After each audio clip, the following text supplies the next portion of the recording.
A soul pushed past its absolute limit awakens in a luxurious chamber, cursing the very world she has been forced into and wishing for everything to burn. Standing amidst a somber mourning crowd, she reveals her new identity as Vladi Elton.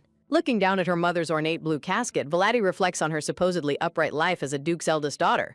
But a sudden flood of memories unlocks the shocking truth that she has been reincarnated inside a novel she once read.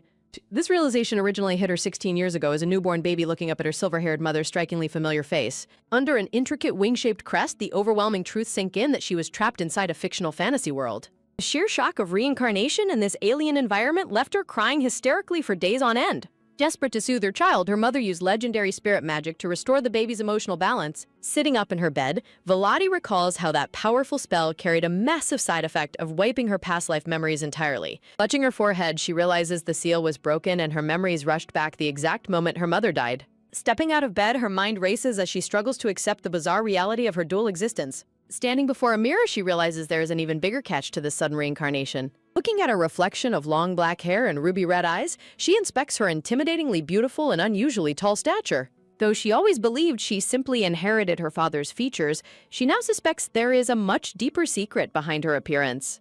A looming silhouette reveals the terrifying twist that her body was meant for the novel's original eldest son. The grand curtain rises on this chaotic new destiny, marking the official beginning of her rewritten fate. She recalls the original story being a heartwarming childcare novel where a young girl gets adopted into a loving duke's household. She looks at the grand estate of the House of Elton, the very family destined to adopt that sunny female protagonist. But a dark shadow looms over her position as the eldest child of this prestigious noble household. Originally, the eldest child was supposed to be a cold, charismatic brother doting on the new little sister.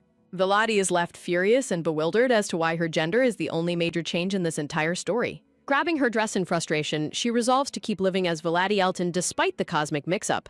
Looking back at a grim portrait of her past family, she remembers that she was also the neglected eldest daughter in her previous life. In that past life, her parents constantly complained about money while she walked on eggshells. While she worked multiple grueling part-time jobs in college without any support, her younger sibling lived a life of luxury. Even after graduation, her manipulative parents tried to take control of her hard-earned salary. Slumped with exhaustion, she fell into the relentless cycle of a struggling job seeker. Her toxic family verbally abused her, telling her to stop relying on them and to just marry for money. Reaching her breaking point, she stormed out of the house with a single suitcase to cut all ties with them. Sobbing in the cold night, she vowed to stop sacrificing herself and finally live only for her own happiness. But destiny had a cruel plan, as blinding headlights suddenly filled her vision. In a flash of absolute terror, a speeding truck collided with her on the dark street. A bloody hand on the cold asphalt marked the tragic, abrupt end to her hard-fought freedom. Back in the present, Vladi laments the bitter irony of her frustrating past life. A sudden knock at the door breaks her train of thought, and she coldly tells the visitor to enter. Her maid steps in to announce that the Duke has summoned both Vladi and her brother Meldor. Vladi immediately commands the maid to prepare her formal wear for the meeting. She imagines the original heartwarming scenes of the novel, where the siblings happily welcome their adopted sister.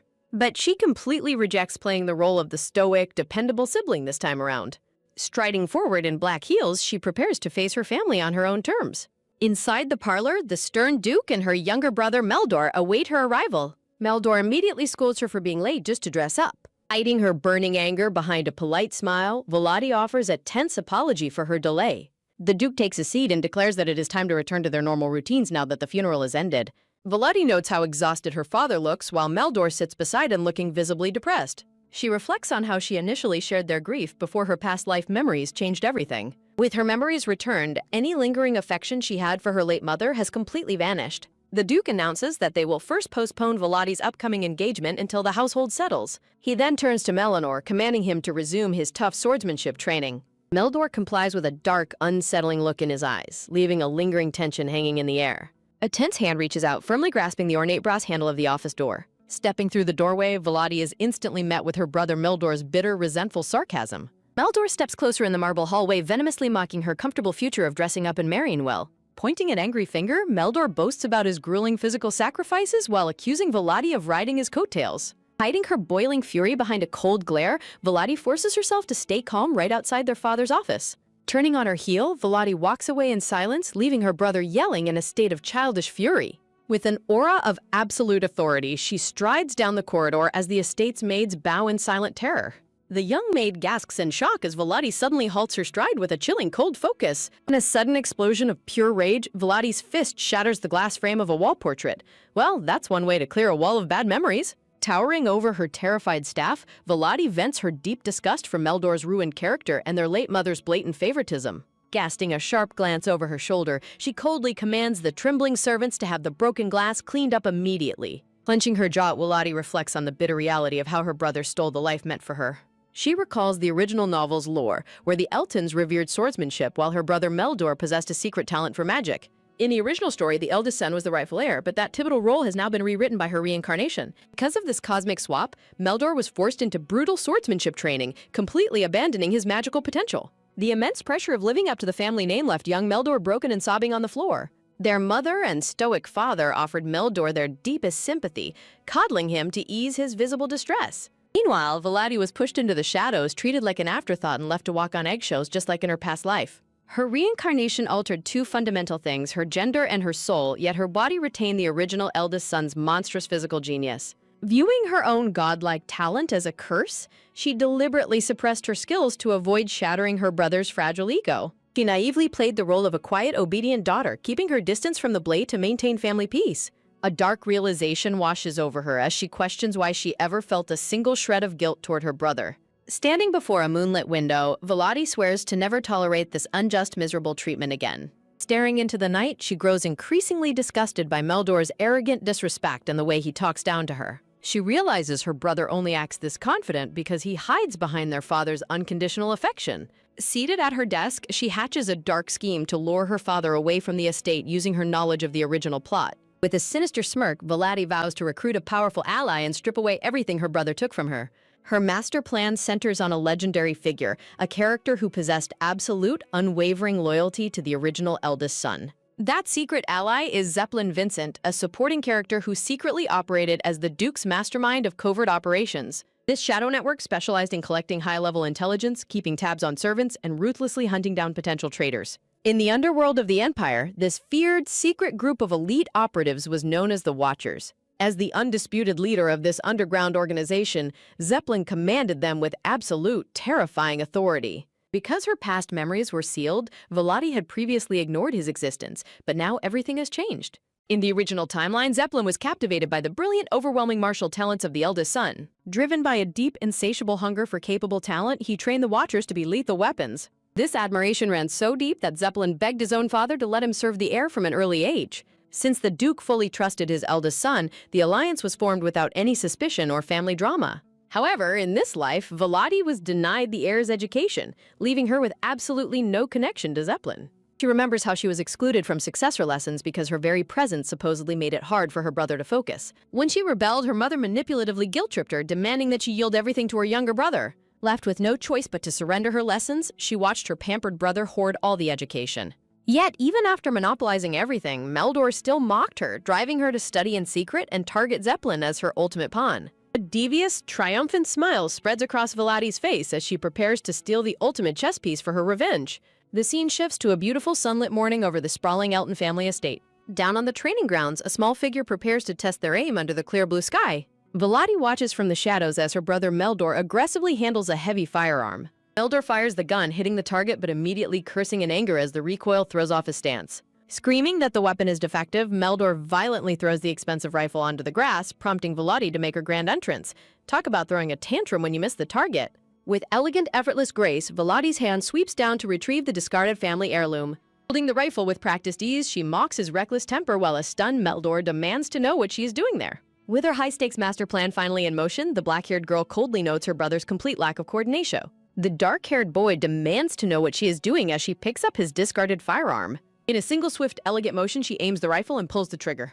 The boy is left completely speechless when she scores a perfect bullseye, casually dismissing it as a secret hobby. He aggressively demands she leave, boasting about his absolute right to participate as the rightful heir. The dark-haired boy claims the imperial hunting competition is crucial for their family, completely unaware he is being set up. Smiling coldly, she points out that his swordsmanship lessons are already falling embarrassingly behind. She fires another flawless shot, completely shattering whatever confidence he had left. While he throws a tantrum, she calmly explains she is only trying to protect their father's precious honor. She fires several rapid shots, warning him that his poor skills would make them a laughingstock.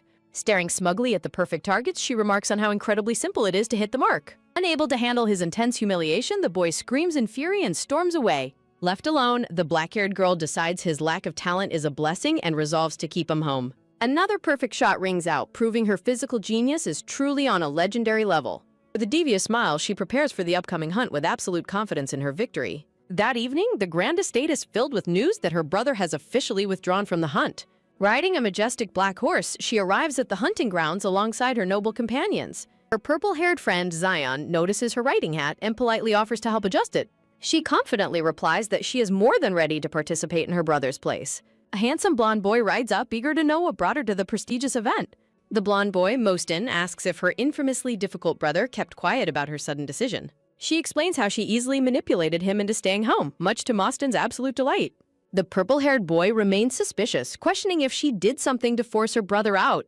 She innocently claims the choice was entirely his, earning a laugh about her brutal execution of the plan. She playfully questions if they are unhappy to see her, but they eagerly assure her otherwise. Zion points out that her parents previously forbade her from hunting, asking if she is truly allowed now. Her eyes turn cold as she quietly reminds him that her mother is no longer alive to stop her. She bitterly recalls how her late mother locked away her talents, forcing her to hide her skills in the shadows. Looking ahead, she reflects on her father's cold, distant attitude toward her entire existence. She watches the Duke ride ahead, fully aware he never showed her a single shred of paternal warmth. She remembers how her stern father originally opposed her entering the competition just 2 days ago. He only relented on the harsh condition that she must never bring shame to the Elton family name. The scene transitions to the bustling Imperial hunting camp as servants prepare for the grand event.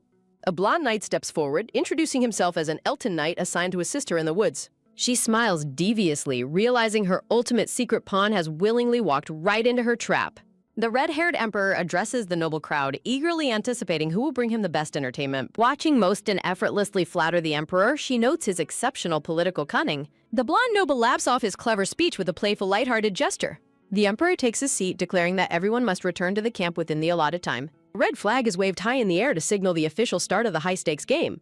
The pace shifts to the vast, dangerous wilderness as the competitors ride into the woods. A majestic bird flies high above the trees, completely unaware of the threat below. With calculated precision, the black-haired girl raises her heavy rifle to take aim.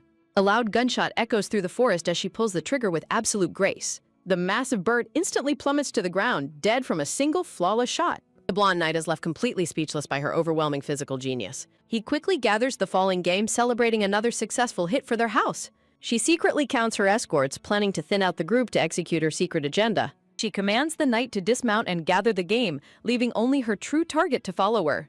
Surrounded by a dramatic aura, she turns to her sole remaining companion, ready to recruit her ultimate ally, Sir Vincent.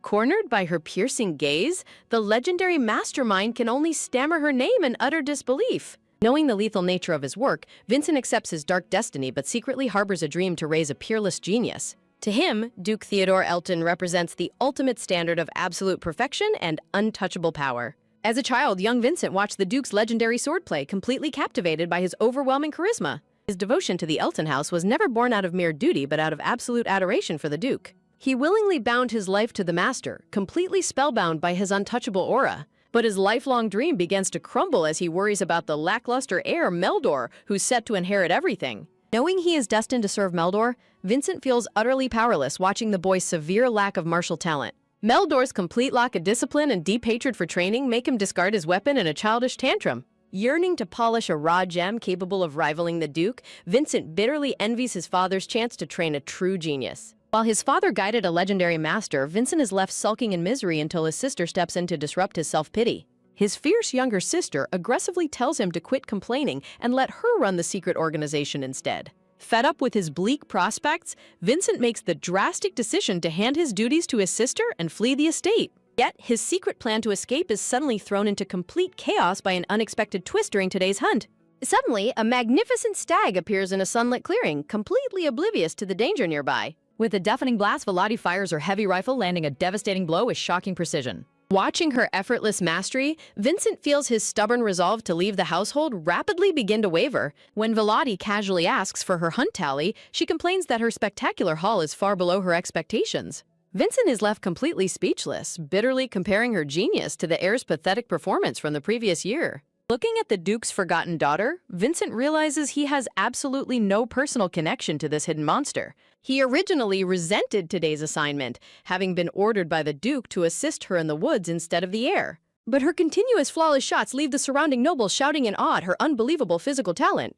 Vincent struggles to keep up, astounded that she can effortlessly spot and target beasts he completely missed. He is consumed by confusion, wondering how a girl with no formal combat training can possess such terrifying instincts. Her flawless posture, perfect recoil control, and limitless stamina prove she possesses a truly legendary physical body. Suddenly, her massive, wild steed rears up violently, threatening to throw her to the ground. With a firm grip and a cold command, she demands that her wild horse immediately submit to her will. She subdues the notoriously vicious beast with a single hand, making Vincent realize how easily she could lead the family. He begins to wonder if her swordsmanship would mirror the Duke's signature right-side opening thrusts. Lost in thoughts of training her, Vincent is jolted back to reality when she suddenly addresses him by his true name. Thoroughly blindsided by her direct question, the secret leader can only offer a stunned gasp of confusion. His shock intensifies as he spots a legendary red fox lying dead right before them. Only 2 of these incredibly rare demon-blooded beasts were released for the entire event, serving as the ultimate prize.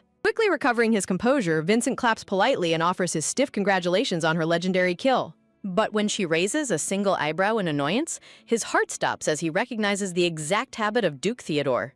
He panics internally, realizing her sharp gaze has completely seen through his shallow, polite applause. With a piercing, confident smile, she demands once again to know what he truly thinks of her performance. After he praises her skills as being equal to the Duke's, she prepares to drop a truth bomb that will change everything. Her lips curl into a devious smirk as she hints that he is clearly no ordinary knight. She boldly asks if her phenomenal talent is finally enough to win the approval of the head of the Watchers.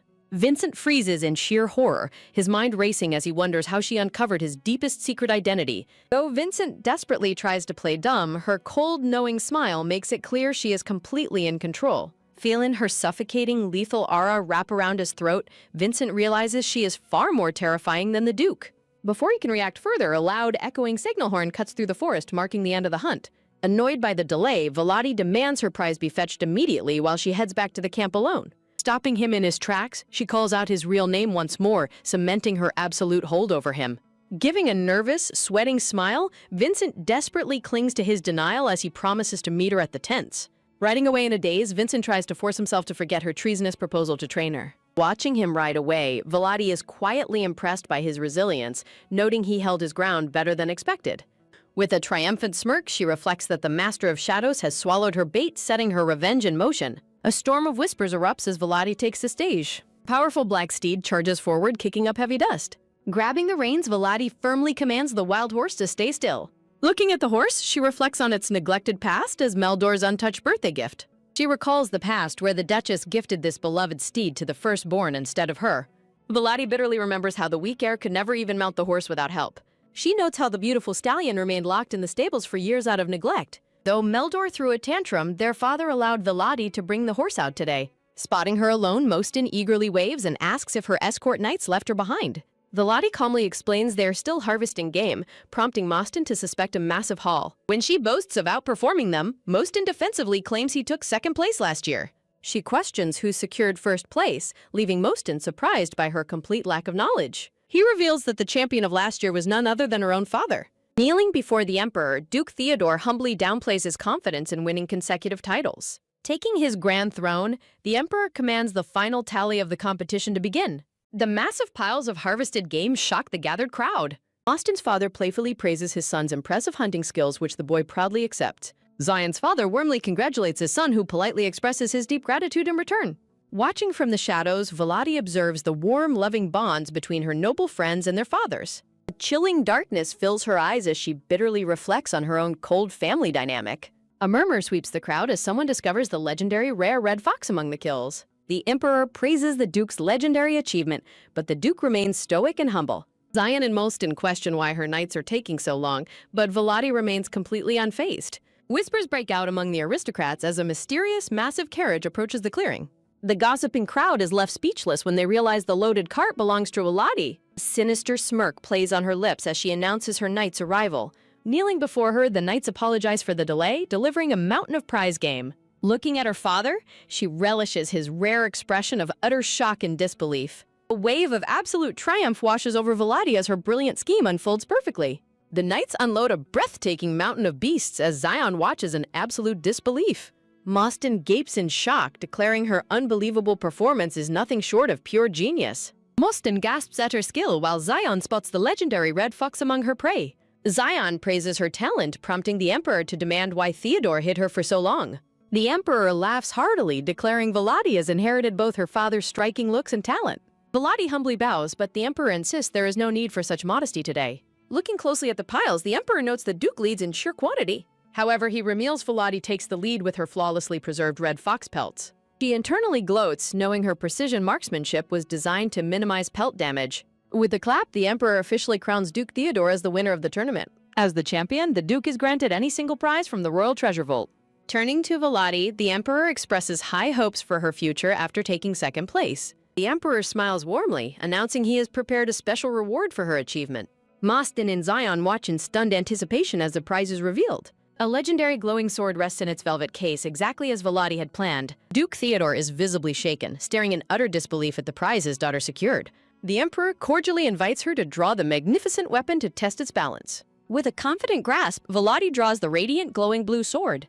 Though the Emperor wonders if a sword suits her, Volati assures him she cherishes it deeply. The Emperor heartily laughs, noting the legendary family heirloom has finally returned to House Elton. Bowing gracefully, Volati expresses her deepest gratitude to the Emperor for reclaiming her family's legacy. The red-haired Emperor gazes thoughtfully into the distance as Volati walks away in the background. Gripping the hilt of the spirit sword, Volati vows that no one will ever take it from her. She recalls the history of the legendary spirit sword, once presented to the Emperor by her ancestor. Volati reflects that the sword also belonged to the eldest brother, making it impossible to let anyone else claim it. The title screen introduces Chapter 4 of the story. In the original novel's timeline, the young female lead, Nisia, sought to buy a sword for her eldest brother's coming-of-age ceremony. When Nisia proposed the gift, Meldor mentioned the legendary sword rewarded by the Emperor at a past hunting tournament.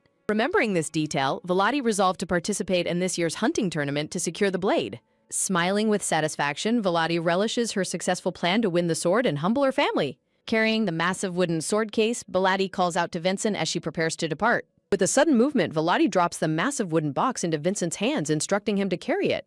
Sweating under the intense weight, Vincent is astounded by Volati's unbelievable physical strength.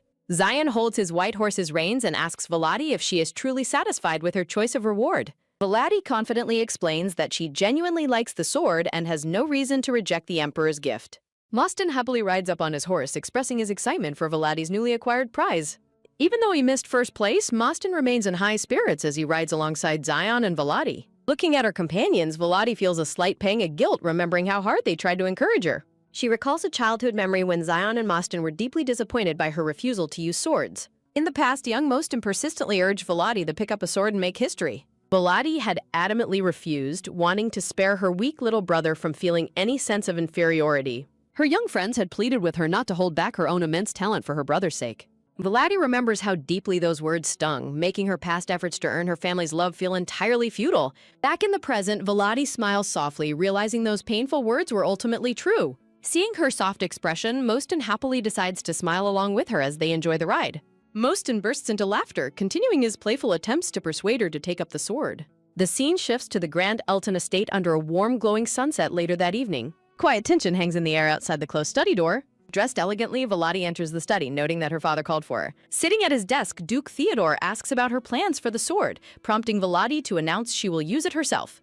Duke Theodore approves, secretly relieved that she does not intend to gift the legendary blade to Meldor. Pleased with her success, the black-haired Duke offers to grant her a personal reward of her choice. Volati bitterly remembers how such special rewards and fatherly affection had always been reserved exclusively for Meldor. Declining any material gifts, Volati boldly asks her father for permission to tame the wild steed, Alexander. Duke Theodore is visibly taken aback, pointing out that Alexander belongs to her brother. Volati visualizes comforting the majestic black horse, determined to save him from years of neglect in the stables. When her father questions her ability, Volati requests the assistance of a skilled knight to tame the beast. Duke Theodore pauses to ponder, inquiring if she already has a specific knight in mind. Volati directly suggests that Sir Zeppelin Vincent would be the ideal choice for the task. Duke Theodore reacts with immediate suspicion, questioning why she is requesting Vincent specifically. She explains that Vincent assisted her faithfully during the hunt while the other knight struggled with the wild horse. Volati smirks internally, knowing her father will approve of her choice under the guise of horse training. Convinced by her reasoning, Duke Theodore officially assigns Sir Vincent to assist her in training Alexander. Velati politely reassures her father that she will successfully transform Alexander into a gentle, loyal companion. Surrounded by blossoms, she gloats over her triumph, determined to keep both the horse and Vincent from Meldor. The next day, Velati meets Vincent near the stables, exchanging formal greetings before their ride. Mounting her horse with absolute ease, Velati smiles and invites Vincent to go for a ride. Vincent responds with a nervous smile, still deeply unsettled by her intimidating presence. As they set off, Velati boasts about the vast, beautiful plains belonging to their family estate. She leads the way down the dirt path, focused on distancing them from the prying eyes of the mansion. Stopping her horse, Velati turns to Vincent and suggests the wide-open space is perfect for practicing his swordsmanship. Velati sternly questions Vincent, asking if the ample time she gave him to think was still not enough. Vincent addresses her as Lady Velati, offering to ease her anxiety by answering the questions she is curious about. He explains that powerful families rely on intelligence organizations, detailing how easily he uncovered the Watcher's identity and leader. Vincent stares in stunned silence, completely caught off guard by the revelation of his compromised secrets. Smiling confidently, Velati explains that finding his secret notes was effortless once she successfully deciphered his cipher. Letting out a weary sigh, Vincent shields his face in defeat, overwhelmed by her impressive intellect. The peaceful forest path grows quiet as Vincent hesitatingly begins to ask his next question. Looking up with a curious smile, Vincent asks how she managed to crack the complex cipher. Velati confidently replies that she merely solved the rules, earning Vincent's deep admiration for her brilliant judgment. She internally confesses that she only solved the cipher because she remembered it from reading the original novel. Smiling triumphantly, Velati asks for his final decision regarding her compelling proposal. Vincent explains that the Duke would never permit him to teach her directly, but reveals he has planned a workaround. Velati smiles knowingly, realizing he aims to secure her trust as well as the loyalty of the Watchers. Vincent advises that winning over the others will be difficult, as the Watchers only answer to House Elton's head. Velati fixes him with a piercing gaze, demanding a straightforward yes or no answer to her proposal. Vincent gives his consent, prompting her to ask if he truly desires to train a direct descendant of her house. Vincent dismounts and bows respectfully, expressing his gratitude to Velati for the opportunity to fulfill his dream. Kneeling on one knee, Vincent pledges his absolute loyalty to serve her faithfully until she commands the world. Stepping forward, Velati calmly accepts his pledge, asserting that absolute loyalty is the bare minimum she expects. Extending her hand, Velati commands him to trust and follow her, even if her path leads to hell. Vincent reverently holds her hand near his head, promising to keep her resolve close to his heart. Having secured his loyalty, Velati practices swordsmanship in secret with Vincent on the secluded plains. Velati notes that Vincent was originally the firstborn's most trusted ally, but now she has secured him for her own. Velati resolves to rise to a dominant position of power, mirroring the path of the original story's firstborn. The scene shifts back to the Elton estate as Velati is formally welcomed back to the mansion.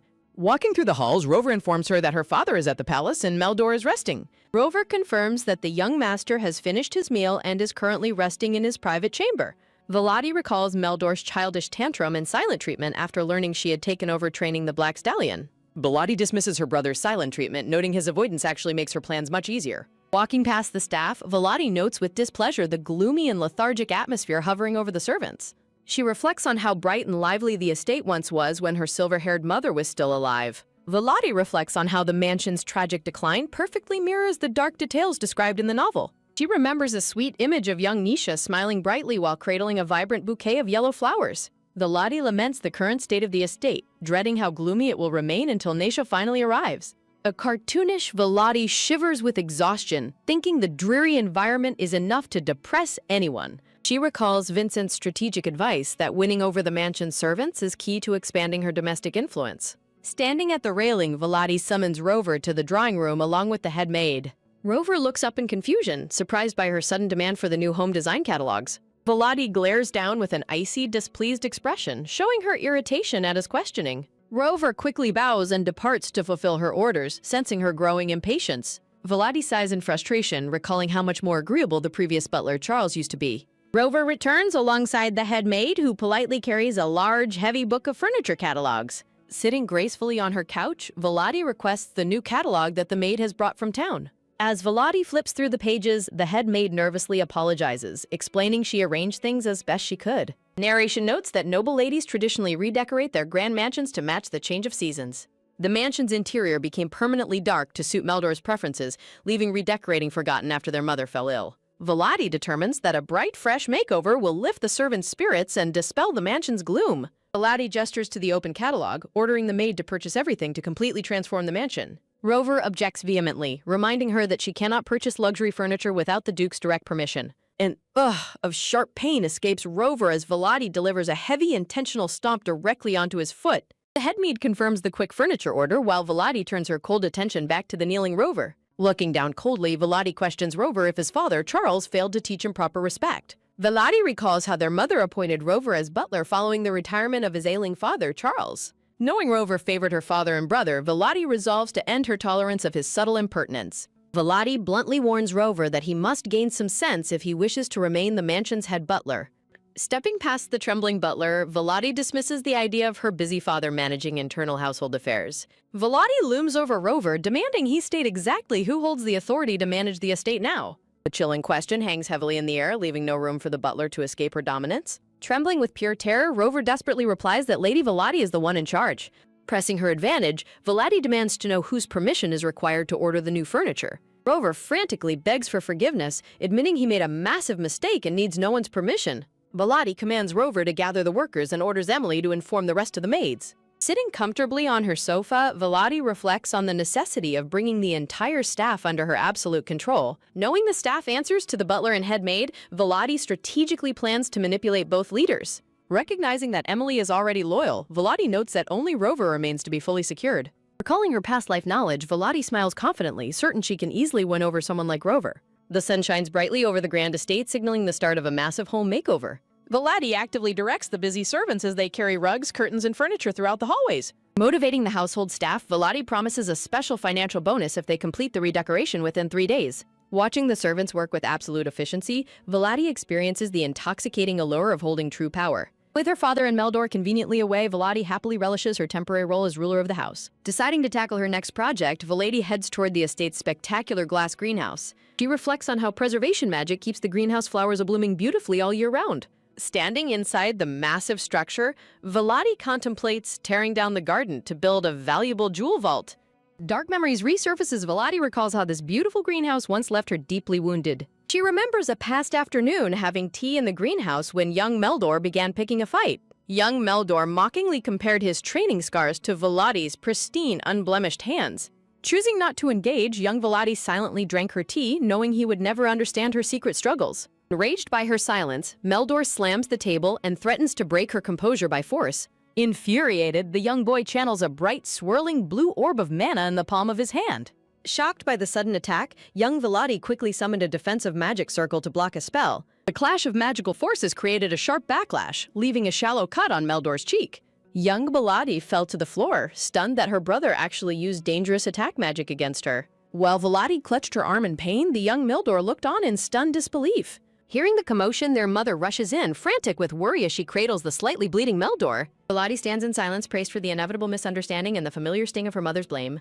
In the memory, their mother harshly scolded Volati for hurting her younger brother, refusing to hear her excuses. Her mother completely dismisses the lethal nature of the attack, coddling Meldor while minimizing his reckless behavior. Their mother demanded she always sacrifice herself to protect her brother, a painful command Volati despises. Volati reflects that while her mother showed affection, Meldor always remained the absolute priority. Looking back at the mother cradling Meldor, young Volati felt a profound and lasting bitterness. She vividly remembers Meldor's cold, calculating eyes staring back at her through the closing greenhouse doors. Following that day, Meldor realized he could target his sister with magic completely free of consequences. Volati coldly reflects that it is far better her mother is dead, escaping further unfair suffering. Despite the immense pain, a small, stubborn fragment of love for her mother still lingers deep in her heart. Shaken off the past, Volati firmly resolves to destroy the greenhouse and replace it entirely. Volati instructs Rover to begin replacing the outdated velvet furnishings inside the greenhouse immediately. Amidst the bustling workers carrying new furniture, a tightly clenched fist trembles with mounting outrage. A furious Meldor suddenly storms into the greenhouse, yelling at the servants to stop their work. Meldor angrily confronts Volati, who calmly explains she is merely redecorating the sofas for the new season. Meldor angrily accuses Volati of causing chaos in the mansion right after their mother's death. Meldor demands Rover's allegiance, furiously scolding him for not stopping Volati's insolent behavior. Volati calmly tells Rover to focus on his duties, dismissing her brother's angry complaints. Meldor vows to correct Volati's behavior, while she grows irritated at being called an unruly colt. Meldor furiously declares his authority as the heir, claiming she is shaming their deceased mother's memory. A terrifying glare flashes in Volati's sharp red eye as her anger reaches its boiling point. Volati grabs Meldor by the head, asserting her natural right as the eldest daughter to manage the estate. She towers over her trembling younger brother, suppressing her deadly urge to physically harm him. Volati releases him and walks away while Meldor stumbles back, accusing her of threatening his life. She reasons that causing trouble now would only ruin her standing with her father before securing official authority. Volati suppresses her mounting frustration, deeply resentful of having to endure her brother's childish insults. Meldor loses his temper completely, conjuring blue magical circles to attack his sister. Volati watches in disbelief as Meldor prepares to unleash their mother's signature ice magic on her. A cunning smile graces Volati's lips as she readies her own crimson magic to redirect his attack. With a dramatic clash, Meldor unleashes his blue ice magic while Volati effortlessly deflects the powerful strike. The deflected icy blast smashes directly into the massive greenhouse, instantly freezing the glass structure. Meldor stares in absolute horror as the frozen greenhouse shatters into countless icy fragments before him. The precious family greenhouse stands completely ruined, encased in solid, jagged spires of blue ice. Shocked murmurs ripple through the servants as they witness the garden and flowers completely frozen over. Meldor furiously demands to know why Volati didn't dodge the attack instead of deflecting it. Volati mockingly feigns innocence, claiming his attack was simply too powerful and caught her off guard. Meldor cries out in rage over his mother's ruined greenhouse, but Volati coldly shifts the blame back to him. In a blind fit of rage, Meldor charges toward Volati, screaming that she is dead. A booming voice cuts through the chaos, calling out Meldor's name with terrifying authority. Duke Theodore arrives on the scene, demandingly questioning what happened to the completely frozen greenhouse. Volati calmly steps forward, offering to explain the situation to her stern father. Meldor instantly bursts into tears, playing the victim and falsely accusing Volati of destroying the greenhouse. Volati looks on with annoyance, knowing her 12-year-old brother is exploiting his age to escape punishment. Duke Theodore sighs in frustration, deciding to bypass his children and ask Rover for the truth. He sternly commands Rover to explain the sequence of events with complete objectivity. Volati glares at Rover, silently reminding him of her warning to watch himself if he wants to avoid trouble. Terrified, Rover explains that Volati was simply restoring the mansion and changing seasonal furniture. Rover continues his explanation, telling the Duke that the young master merely misunderstood their intentions. In a flashback, Meldor aggressively confronts Volati, demanding to know why she is touching his mother's greenhouse. Volati sighs in resignation during the memory, admitting that his claim is technically true. She recalls how looking at the greenhouse always brought back painful memories of her family's cold neglect. Volati remembers watching her mother obsessively fawn over Meldor, leaving her feeling utterly isolated and abandoned. Back in the present, Duke Theodore questions the magical duel that ultimately destroyed the glass structure. Meldor nervously explains that he only wanted to scare her and that his spell unexpectedly veered off course. Volati defends her actions, explaining she acted instinctively to protect herself by deflecting his incoming spell. Meldor angrily protests, claiming she deflected it toward the greenhouse on purpose to destroy it. Duke Theodore turns a dark, terrifying gaze onto Meldor, calling his name with absolute fury. Meldor flinches in sheer terror, his arrogant demeanor instantly shattering under his father's gaze. Duke Theodore coldly commands Rover and all the surrounding attendants to leave them immediately. The frightened servants scramble to exit, leaving the tense family alone in the courtyard. Duke Theodore sternly reprimands Meldor for letting his volatile emotions dictate his magic usage. A tearful Meldor stammers an apology as his father threatens to completely halt his magical education. Theodore strictly warns Meldor that he will not tolerate him wasting his potential with reckless behavior. Meldor breaks down in heavy tears, sobbing desperately that he was wrong. Duke Theodore looks down at his crying son, his expression a mix of profound disappointment and silent frustration. Duke Theodore gently comforts his crying son, Meldor, encouraging him to stay strong as the heir of House Elton. Tearfully accepting his father's advice, Meldor quietly agrees to endure his difficult lessons. Turning his attention to Volati, the Duke sternly reminds her of Meldor's grief over their mother's passing. Although Volati quietly acknowledges his point, her father demands to know why she tampered with the greenhouse without permission. The Duke harshly reminds her that she has not yet been granted official authority to oversee the estate. Volati apologizes to keep the peace, though she bitterly resents being blamed for Meldor's reckless magical outburst. The Duke orders Volati to lay low and avoid further trouble, to which she obediently agrees. Volati fumes at her brother's smug arrogance but remains calm, knowing she is well-practiced in handling their father's bias. A calculating smile graces Volati's lips as she silently plans her next move. Later that night, a mansion servant informs Volati that her father has summoned her back to his study. A soft, quiet creak breaks the silence as Volati steps forward, thinking to herself that the moment has finally arrived. Walking down the corridor, Rover reports that he detailed the incident to the Duke, prompting Volati to ask if their father believed him. Rover reassures her that he prepped the other servants, leaving Volati thoroughly impressed by his flawless coordination. Volati praises Rover for his excellent work, and he bows respectfully in gratitude. In a flashback, Volati recalls strategically keeping the servants around during her clash with Meldor to serve as her witnesses. She remembers how their father, normally cold and logical, always emotionally prioritized Meldor and scolded her first during childhood fights. Only after learning the truth would the Duke secretly call her in to offer a private compensation, a gesture she both liked and loathed. While the private gifts proved he cared, she hated the unfairness of always bearing initial blame. Now she no longer cares. Confident and detached, Volati realizes her father's icy glare no longer holds any power over her. She gleefully anticipates the grand reward she will demand, leaving Rover thoroughly bewildered by her dark amusement. With a gentle click, Volati slides open the door, stepping gracefully into her father's study.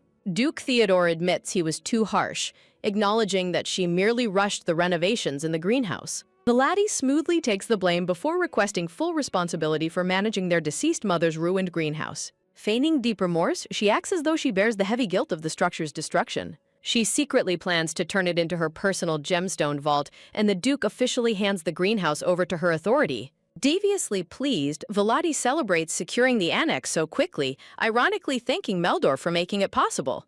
Dismissed by her father, Volati bows politely and prepares to exit his study. Before leaving, Volati offers a gentle, dutiful warning to her father not to overwork himself. Suddenly, her kind words make him pause, his pen freezing mid-stroke on the paper in surprise. He quietly replies that he will manage his workload himself, his expression softened with unexpected emotion. Outside the door, Volati realizes that managing the renovations effectively gives her total control over the estate staff and internal affairs. With the stallion Alexander, the spirit sword, and Zeppelin secured, Volati triumphs that her grand plans are falling perfectly into place. A warning note reminds the reader that this is only the beginning of her ambitious journey.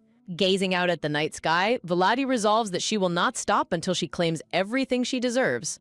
As she walks down the grand illuminated hallway, she vows to seize far more than what was ever promised to her. Back in the quiet study, Duke Theodore remains seated alone, lost in his deep contemplative thoughts. Placing his hand flat on his desk, the weary Duke sighs in profound exhaustion. Folding his arms, he glances over at a family portrait resting quietly on his desk. Looking at the portrait of his late wife and children, Theodore laments that he is lost without her guidance. He admits that thoughts of Volati weigh heavily on him, noticing how the bright light in her eyes has vanished. He guiltily recalls neglecting Volati in favor of the heir, leaving him feeling deeply awkward around his own daughter. Theodore questions his past cruelty, remembering how he deliberately spoke coldly to her to keep his distance. Gripped by regret, he wonders why he treated her so harshly, despite knowing her immense talent in swordsmanship. In a memory, his late wife passionately argued against Volati learning swordsmanship out of fear it would ruin her marriage prospects. Theodore reflects that Volati's status was too high to be disregarded, unlike the outdated fears held by his late wife. He remembers how his wife grew up isolated in a frozen forest with only an ice spirit for company.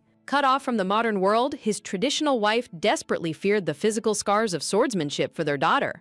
To protect her, the mother forbade swordsmanship, and Theodore complicitly denied his talented daughter the right to train. His wife insisted on focusing entirely on Meldor, blindly assuming their mature daughter would simply understand. Theodore deeply regrets ignoring his young daughter's desperate, tearful pleas when she begged him not to make her quit. Theodore remembers how Volati stopped speaking her mind, leaving him with a heavy heart every time he saw her. Seeking an escape from domestic fatigue, Theodore turned his attention away from his daughter to focus entirely on external affairs. Staring at a framed picture, Theodore realizes he cannot undo the neglect that defined his daughter's childhood. He looks at her childhood photo, telling himself she has always been independent and will grow up fine. With a gentle tap, Theodore sets the photo down, trying to convince himself that his lingering unease is temporary. Recalling Volati's recent warning about overworking, Theodore quietly regrets not responding to his daughter with more warmth. Brushing his regrets aside, Theodore puts pen to paper and decides to focus on his work. Looking from outside the mansion, Theodore reminds himself that his duty to the Empire leaves no room for fatherly sentiment. Morning arrives, bringing a bright, clear blue sky over the grand estate. Knock sounds at the mansion doors as birds chirp cheerfully in the morning air. Rover announces his arrival at the door, and Volati calmly bids him to enter her study.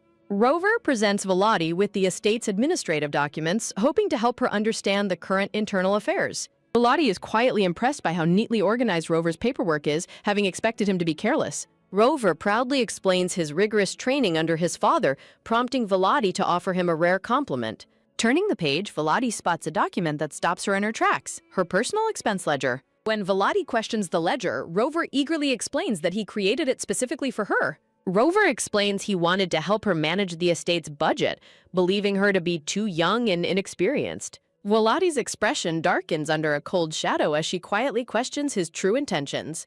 Rover cheerfully instructs her to submit an expense report to him whenever she wishes to use her personal funds. Irritated, Volati demands clarification, asking if he is seriously suggesting she report all her spending to him. But Rover happily agrees to audit her spending, completely oblivious to the fact that he is rapidly making her furious. Volati recalls how her personal funds were previously controlled by proxies under her late mother's authority. Recognizing her new right to spend her funds freely, she notes she has never once indulged in luxury before. In her youth, her desperate desire to be a perfect daughter kept her from ever spending selfishly. Fuming, she resents that she quietly tolerated getting less funding than Meldor, only for Rover to interfere now. As Rover patronizingly insists she lacks experience, Volati cuts him off with a blunt, icy command to get out. Rover stands frozen in utter shock, but Volati remains completely unfazed, repeating her order for him to leave. A silent, terrifying aura of pure fury radiates from Volati, silencing any further protest from the butler. Realizing his danger, Rover swiftly spins around on his heel to exit the roof. Sweating bullets, Rover squeaks a final reminder about the expense report before hurriedly closing the door.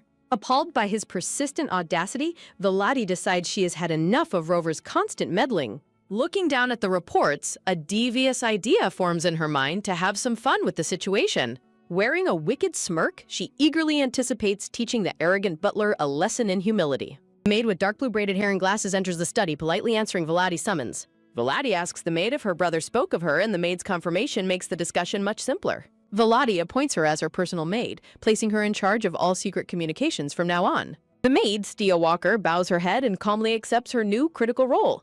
It is revealed that Stia is Zeppelin's half-sister and a skilled watcher operating in secret. Volati observes that despite being half-siblings, Stia and Zeppelin look far less alike than she and Melidor do. Volati tests her loyalty, asking if she can faithfully obey someone other than the head of the house. Stia replies that she fully trusts her brother Zeppelin's decision to pledge his allegiance to Volati. Satisfied with her loyalty, Volati hands Stia a red envelope containing her very first mission. Volati instructs Stia to deliver the secret instructions to Zeppelin and burn the letter once read. With a nod, Volati dismisses the maid, who bows politely before leaving to carry out her task. Alone in her study, Volati reflects on Stia's reputation as an exceptionally talented elite aide. In her past life, Stia was a legendary mage who effortlessly developed unique spell formulas for impossible missions. Stia's unwavering loyalty has always driven her to support whoever her brother chose to serve.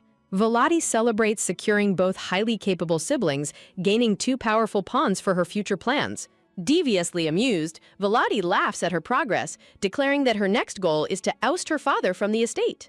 Volati resolves to fully utilize the absolute loyalty of her newly acquired allies to dismantle her father's control. A few days later, a heavy rainstorm pours over the Grand Mansion during the dark night. Wet leather boots drip rainwater onto the floor as an unexpected visitor arrives, calling out to Volati. Staring from across her study, Volati warmly welcomes her guest as she realizes her plan is finally in motion. Volati wears a wicked smirk, gleefully anticipating how Rover will react when he sees the veteran former butler, William. In another part of the mansion, Rover stomps around in a furious panic over Volati's sudden actions. Gritting his teeth in frustration, Rover explains his duties as head butler and the shocking rumors he just heard. Earlier, the brown-haired maid Emily gossiped with Rover about Volati's grand, unsanctioned plans to renovate the shooting range. Emily gushed with excitement, praising how generously Volati was spending her own personal funds on the project. Rover was left completely aghast upon learning Volati bypassed him entirely to finance the renovation. Rushing to verify the rumors, Rover was horrified to see construction fences already surrounding the shooting range. He watched helplessly from a distance as hired workers inspected the site to begin construction immediately. A sudden wave of intense panic and disbelief washes over the young butler. Staring ahead with pure rage, Rover grumbles that she should be wasting her wealth on typical dresses and jewelry instead. Stomping down the hall, Rover fumes that Volati ignored his carefully crafted expense report, viewing it as a direct insult. He resolves that her spending is reckless and vows to assert his authority as head butler to stop her. Back in the present, a firm knock sounds at the study door as Rover announces himself and enters. Rover bursts into the room, angrily demanding to know why she proceeded with renovations without his official approval. Suddenly, Rover freezes mid-sentence, his eye widening in absolute shock as he notices someone else in the room. Rover stands stunned as the elegant, white-bearded former butler William politely greets him from beside Volati's sofa. Lord William gazes back with a calm, knowing smile, asking Rover if he has been keeping well. Chuckling heartily, William slaps a very stiff Rover on the shoulder, teasing him for his lack of warmth. Flustered and confused, Rover asks if he is truly Lord William and why he is in Volati's office. Sitting gracefully on her green sofa, Volati commands both men to sit down rather than hover by the door. As they move to sit, William humorously compares the frantic pacing Rover to a bouncing squirrel. Velati calmly asks Rover why he barged in, prompting him to defensively state his concerns about the shooting range. Rover awkwardly shifts his gaze to the paperwork in his hands, stammering as he tries to find his words. Rover is deeply appalled by her lavish plans, warning her that digging a pond will ruin the household's finances. William laughs heartily at Rover's dramatic outburst, teasing the young butler for panicking so easily. Caressing his white beard, William calmly asserts that the renovation budget is far too minor to hurt the estate's finances. In fact, William notes that Velati's personal allowance has always been unfairly low compared to her brother Meldor's. When William blames Rover's father, Charles, for the unfair budget, Rover desperately claims his father was just following orders. William smiles smugly, pointing out that as the former head butler, he knows the estate's affairs perfectly. Velati is quietly delighted to see William playing his role perfectly, recalling how he resigned to care for his wife. She remembers how Rover's father, Charles, was brought in from the northern estate to fill the sudden vacancy. Velati reflects that Charles's promotion made William's return a threat, before smiling and thanking William for his assistance. Rover's heart sinks into a deep panic as he realizes William is holding his own recently submitted report. William turns his attention to Rover, gravely noting that he discovered something very odd in his paperwork. Pointing to the document, William demands to know why the Northern Retainer List was written so poorly. When Rover admits he simply copied his father's old records, William scolds him for not verifying the information himself. William points out a massive error regarding a deceased baron, leaving Rover sweating with intense embarrassment. Velati mischievously offers William his old job back, mockingly claiming Rover must want a veteran's guidance. Terrified of losing his position, Rover jumps to his feet and desperately protests the sudden proposal. Rover frantically insists that he is the current head butler and will not tolerate anyone interfering with his authority. Unbothered, Velati dismisses Lord William, who politely promises to return shortly to assist her again. Rover watches in helpless despair as the veteran butler confidently walks out and closes the door. Turning a dark, icy glare onto the butler, Velati demands to know if he truly believes he has any authority over her. Velati berates Rover for his insubordinate behavior, forcing the trembling butler to meekly apologize for his overstepping. Velati's cold composure cracks for a brief moment, her eyes widening in utter shock at Rover's reaction. She stares blankly as the grown, arrogant butler begins crying fat, pathetic tears right in front of her. Realizing Rover is just a pampered child who has never faced true hardship, Velati decides to stop scolding her future pawn. Velati confronts the humbled Rover from her sofa, declaring that his previous arrogance has blinded him to true unfairness. Velati asks Rover if his father Charles only ever taught him that a butler deserves respect. A nostalgic flashback reveals a younger Rover promising his father Charles to remember his lessons. Rover nervously insists his father preached absolute loyalty, prompting Velati to ask if she needs to define what loyalty truly means. Velati reviews the documents, noting they are virtually identical to the ones Charles drafted the previous year. As Rover apologizes, Velati calmly points out it is natural his work hasn't changed under the same master. Velati sternly advises Rover to truly match his father's competence rather than clumsily imitating him. Ordering him to keep William's visit secret, Velati dismisses the compliant butler from her study. While Rover hesitates at the door, nervously wringing his hands before calling out to Velati once more. Rover reflects on a childhood spent in his father's shadow, hoping that becoming head butler would close the gap. He confesses that his deep impatience to prove himself led to his reckless behavior. Rover bows in deep apology, but Velati remains unmoved, demanding to know if that is all he has to say. Genuinely distressed, Rover asks Velati if he has any choice other than being a copy of his father. Velati tells him he must decide his own path, but offers to present him with an alternative option. With a sharp, wicked smirk, Velati proposes that Rover become her personal ally. A startled Rover questions her proposal as Velati clarifies she wants someone who will follow her orders. She demands his absolute loyalty, placing her commands above even those of the head of the house. Rover listens in stunned silence as the weight of her proposal sinks in. Velati reiterates her terms, expecting her commands to always take absolute priority. Panicking, Rover protests that his duty as butler requires him to remain strictly neutral among estate factions. Though he tries to sound confident about his neutrality, Rover quickly wavers with comical uncertainty. Velati mockingly points out that blindly following Charles's rules will keep him trapped in his father's shadow forever. Velati tells Rover not to overthink it, noting his current loyalty is simply tied to who holds power. She explains that joining her simply shifts the hierarchy, requiring him to prioritize her orders over her father's. Noting her father's indifference to the estate, Velati assures Rover that his shift in allegiance will go completely unnoticed. She points out that prioritizing the internal steward's commands is perfectly justifiable even if discovered. Persuaded by her logic, Rover nods in agreement as he accepts her reasoning. Velati instructs him to take his time considering the offer before dismissing him for the day. Rover bows politely at the exit, thanking Volati before stepping out of the study. The sound of a door clicking shut echoes as Rover cheerfully walks down the hallway, leaving Volati amused by his swift recovery. A polite knock sounds at the door, and Volati calmly grants her next visitor's entry. The elderly butler William and the maid Stia enter, with William eagerly asking how his acting performance went. Volati asks if they were seen, but the old butler confidently answers that his disguise made it irrelevant.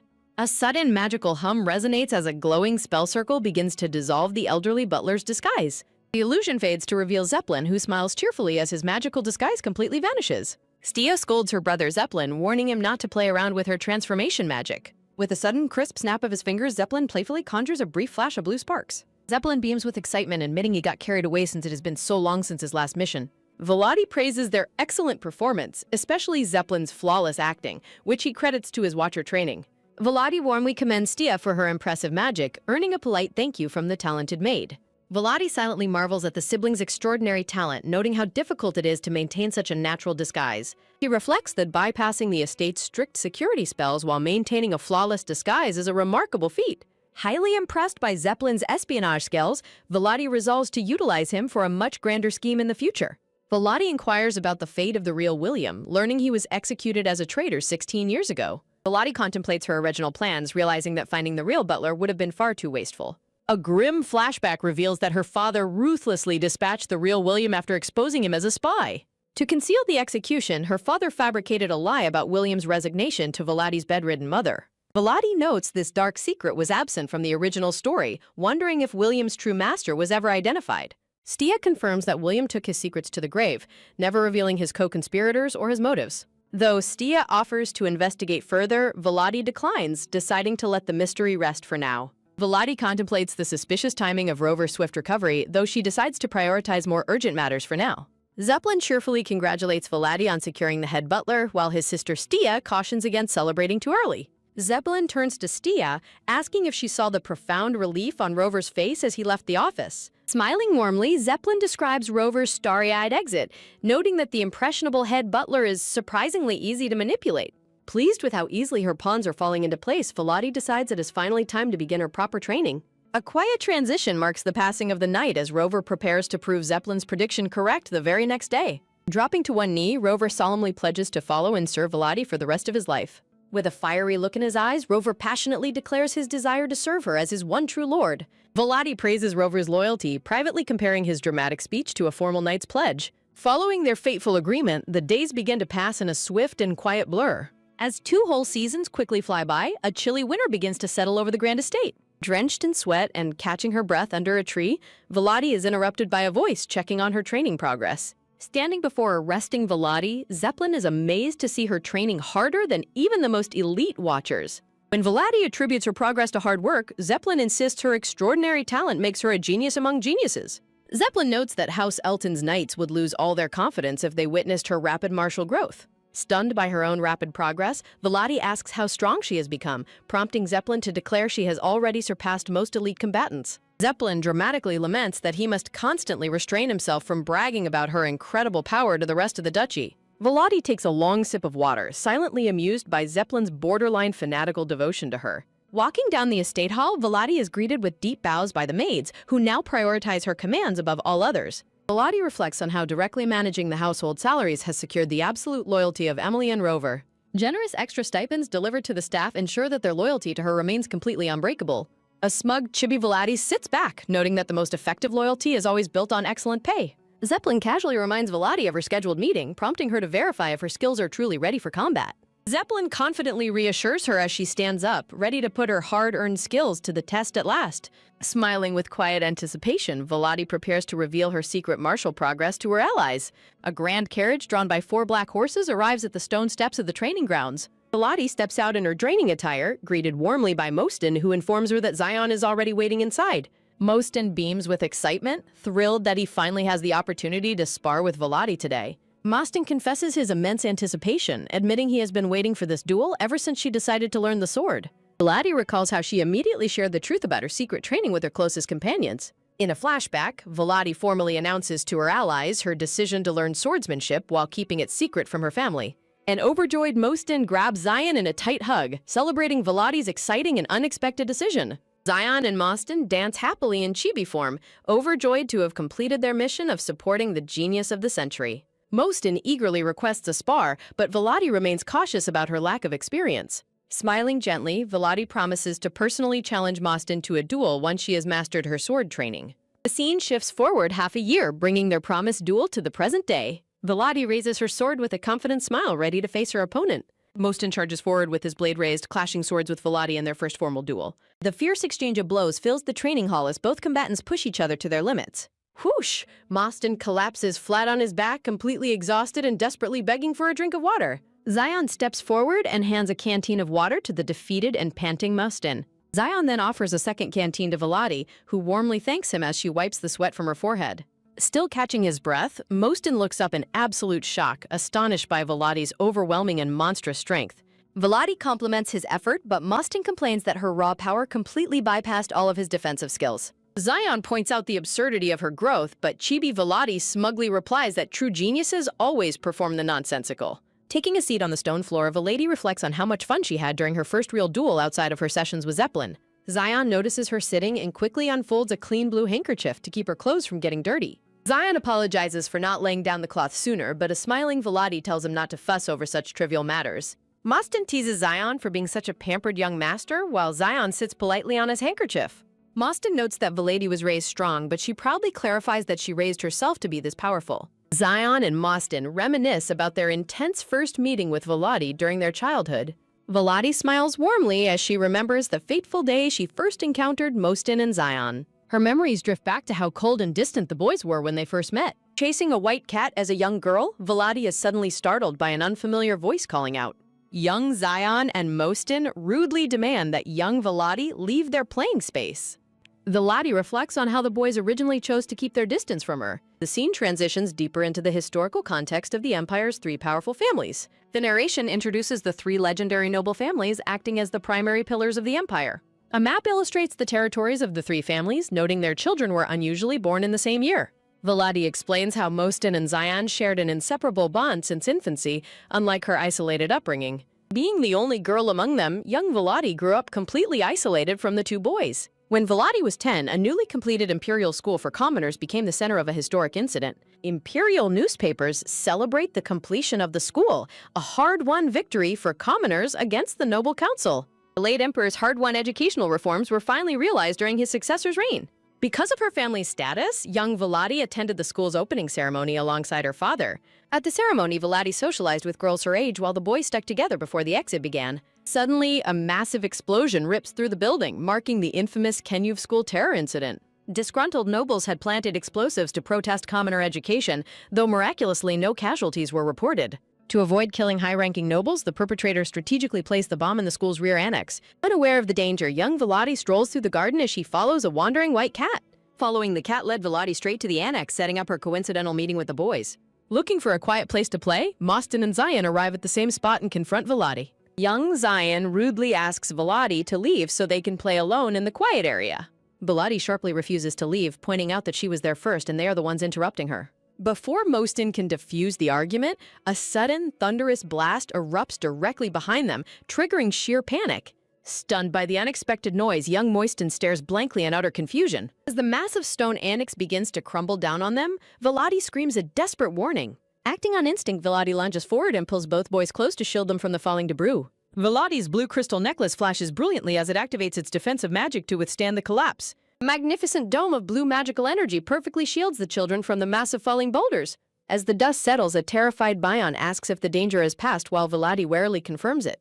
Realizing how close they came to disaster, Volati immediately demands to inspect their protective accessories. The boys gasp in horror as they find Zion's brooch cracked and Mostin's completely shattered. Volati explains that high-ranking noble children always carry magic accessories to protect themselves in sudden emergencies. Though all three accessories activated, it was Volati's mother's powerful diamond necklace that ultimately saved their lives. Diamonds capable of holding such high-level protection magic are exceedingly rare, with only 3 existing in the Empire. Volati feels a deep sense of gratitude toward her mother, whose deep love and foresight saved her life. Standing proudly inside her barrier, young Volati smugly reminds the boys that they owe their lives to her. Mostin grins sheepishly and sincerely thanks Volati, admitting they would have been doomed without her.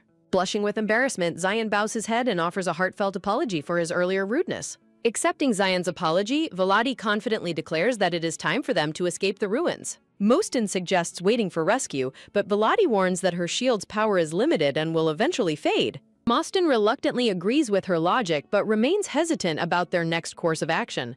Zion points out the massive wall of collapsed debris blocking their only visible exit. Showing no fear, Volati commandingly orders the boys to follow her lead through the rubble. To their astonishment, Volati confidently steps forward and tests the solidity of the magical path. A sharp, ringing sound echoes through the cavernous ruins as her power begins to shift.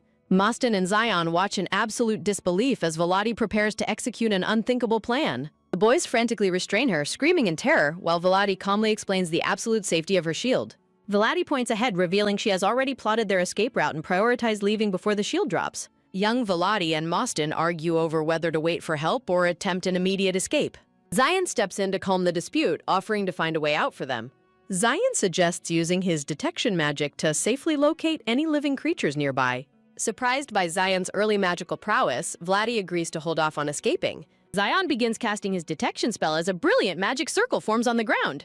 Mostin eagerly asks Zion for updates as the magical scan completes. Zion begins his search while Mostin and Volati wait with bated breath. The group experiences a tense silence as Zion meticulously scans their surroundings. Zion brightly announces that the area is clear of any other survivors inside. Mostin enthusiastically volunteers to clear the heavy debris blocking their only exit.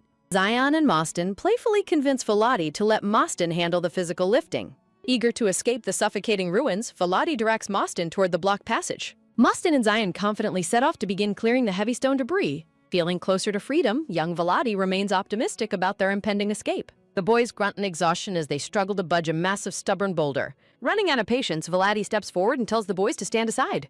Mostin and Zion look highly skeptical that Volati can move the heavy boulder alone. With a thunderous crash, Volati delivers a powerful, magic-infused kick directly to the boulder. Deep, visible fractures rapidly spiderweb across the massive stone block under her strength. The giant boulder shatters completely, letting a bright beam of sunlight pierce the ruins. A gaping hole is blasted open, finally clearing their long-awaited path to freedom. Mostin and Zion stare in absolute open-mouthed shock at Volati's unbelievable strength. Just as they break through, Volati's defensive magic barrier sparkles and dissolves. A search party of armored Imperial guards is stunned to find the children escaping unassisted. Mostin's worried blonde-haired father rushes forward and tearfully pulls him into a tight embrace. Zion's mother and father joyfully embrace their son, crying tears of sheer relief. Volati's dark-haired father merely asks if she has sustained any injuries in a calm voice. He coolly expresses satisfaction at her safety, offering no physical affection or comforting embrace. Volati looks back over her shoulder, watching the warm parent-child reunions with silent envy. Standing isolated beside her stoic father, Volati watches the other families embrace in the sunlight. Volati reminds herself to suppress her jealousy, a habit formed since her brother Moldor's birth. Her father directs her to the estate's physicians to assess her physical condition immediately. As she walks away, a sudden voice calling her name makes Volati stop and look back. Zion runs up to express his heartfelt gratitude for saving them from the collapse. Both boys praise her incredible bravery and eagerly ask to become close friends. Volati stares in disbelief, completely caught off guard by their genuine offer of friendship. When Volati doubts her own sociability, Mostin playfully insists he prefers a cool friend anyway. Volati teasingly says she will think about it, prompting a dramatic groan from Zion. Shared laughter instantly dissolves Volati's lingering resentment, cementing a rare and precious connection. In the present, adult Volati smiles fondly at the memory of their enduring childhood bond. She reflects that in the novel's original plot, Mostin was destined to die in that explosion. Zion was also fated to suffer permanent, severe injuries, losing his leg to the disaster. Volati proudly realizes her intervention successfully altered the original timeline, saving her friends. Holding her necklace, she remembers when her mother's magic made her feel truly loved. That precious diamond necklace was immediately taken from her and given to her younger brother, Meldor. Young Volati was left deeply wounded by the blatant favoritism shown by her family. Her own mother spearheaded the unfair decision, forcing Volati to always sacrifice for Meldor. Shaking off the past, Volati coldly notes her mother is long gone and no longer matters. Present-day Zion speaks up, hesitantly preparing to ask a question he has kept hidden. The boys ask Volati why she suddenly began training with swords after years of avoiding them. Volati calmly shares a sudden realization, leaving the purple-haired Zion surprised by her unexpected insight. Volati narrows her eyes with determination, declaring that Meldor is the one truly blocking her path. She voices her ambition to build influence within the estate without worrying about her family's reactions. Zion and Mostin eagerly offer their full support, prompting Volati to request Zion's help with her studies. Volati smiles warmly, asking Zion to help fill the gaps in her advanced educational training. She recalls her past study sessions with Zeppelin, who has already taught her all the essentials. Knowing Zion is an exceptionally brilliant mage, Volati trustingly relies on his deep academic expertise. Mostin curiously inquires about her swordsmanship teacher as the group continues their comfortable discussion. Mostin doubts whether Duke Elton would ever permit their family's knight commander to train her. Volati maintains a cheerful front while secretly keeping the family's shadow surveillance unit a complete secret. She explains she simply recruited a suitable knight, while Mostin laments the Duke's excessive favoritism toward Meldor. When Mostin offers his own master's help, Volati playfully reveals she is already developing her own unique techniques. A sudden loud clattering sound echoes through the hall, instantly putting the three friends on high alert. Volati's eyes widen in surprise as she spots a cute green-eyed blonde child sitting on the floor. Mostin gasps in astonishment, immediately recognizing his younger brother, Ryuspel. Rushing over, Mostin checks on Ryuspel before gently prompting him to greet Zion and Volati properly. Mostin leads Ryuspel over by the hand to greet the others as they watch with warm smiles. To Mostin's surprise, the adorable Ryuspel brightly asks for Volati's autograph because he finds her incredibly cool. Mostin laughs heartily, picking Ryuspel up and realizing the boy witnessed their earlier training.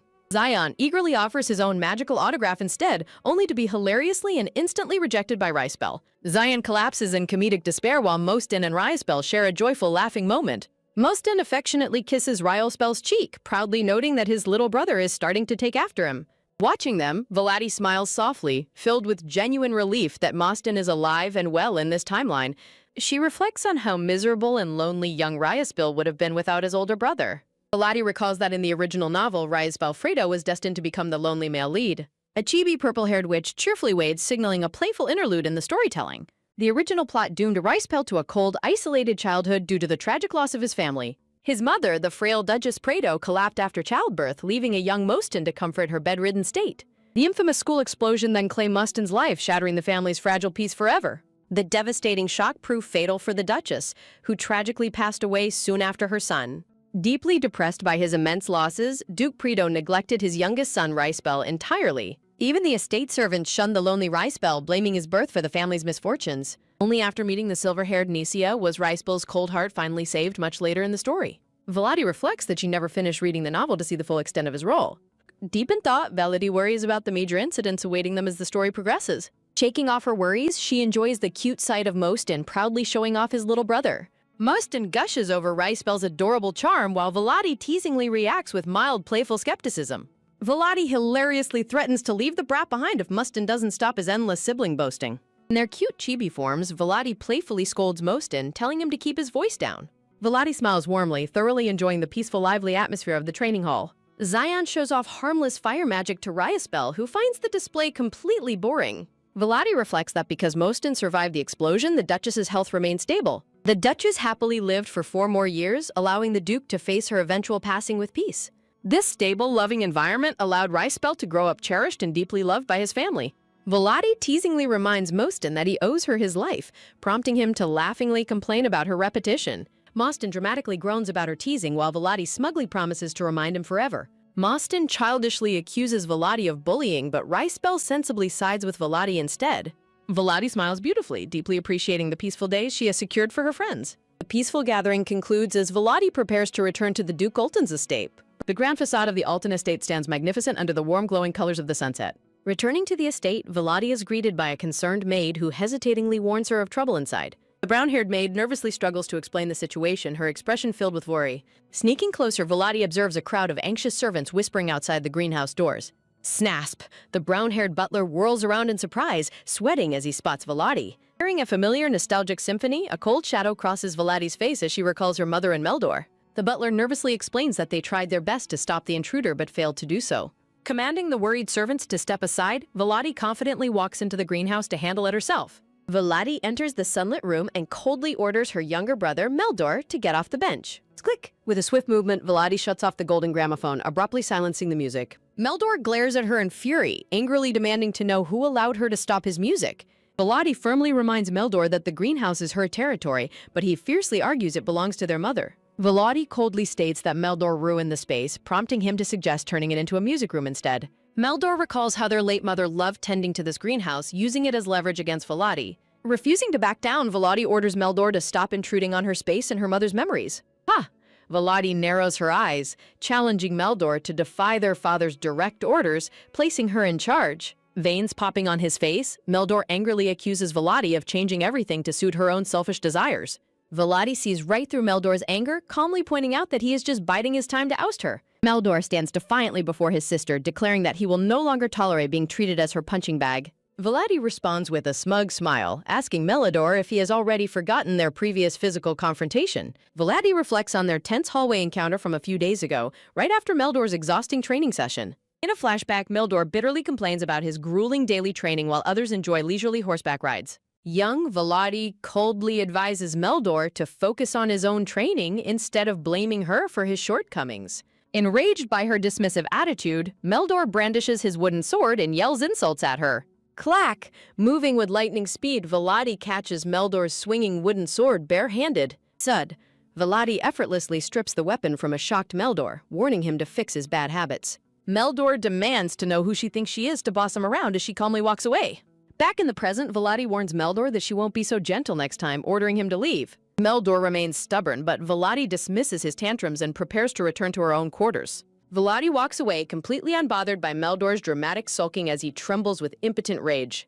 Suffix, click! Shouting in vain, Meldor is left behind as Volati firmly shuts the greenhouse door. Volati instructs the butler and maid to leave the throwing tantrum Meldor alone and return to their duties.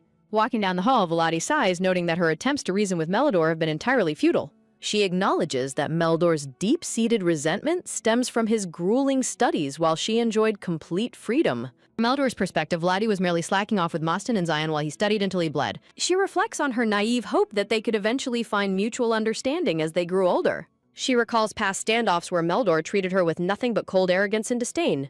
Clenching her fist, Volati remembers constantly swallowing her pride to avoid losing her authority over the estate. Sitting alone in her room, Volati realizes that trying to reason with her hostile brother is completely foolish. She identifies Meldor's close, favored bond with their father as her greatest threat to managing the estate. Calling her mother, Volati plans to use the upcoming birthday celebration to temporarily send her father to the capital. Walking through the empty corridors, she calculates that isolating Meldor from their father will leave him completely vulnerable. Staring out at the night sky, Volati eagerly anticipates the day she can finally corner her brother. Playful purple-haired chibi witch waves cheerfully, marking a lighthearted break in the story's rising tension. A few days later, the magnificent Ultan estate basks in bright sunlight as whispers of a discovery spread.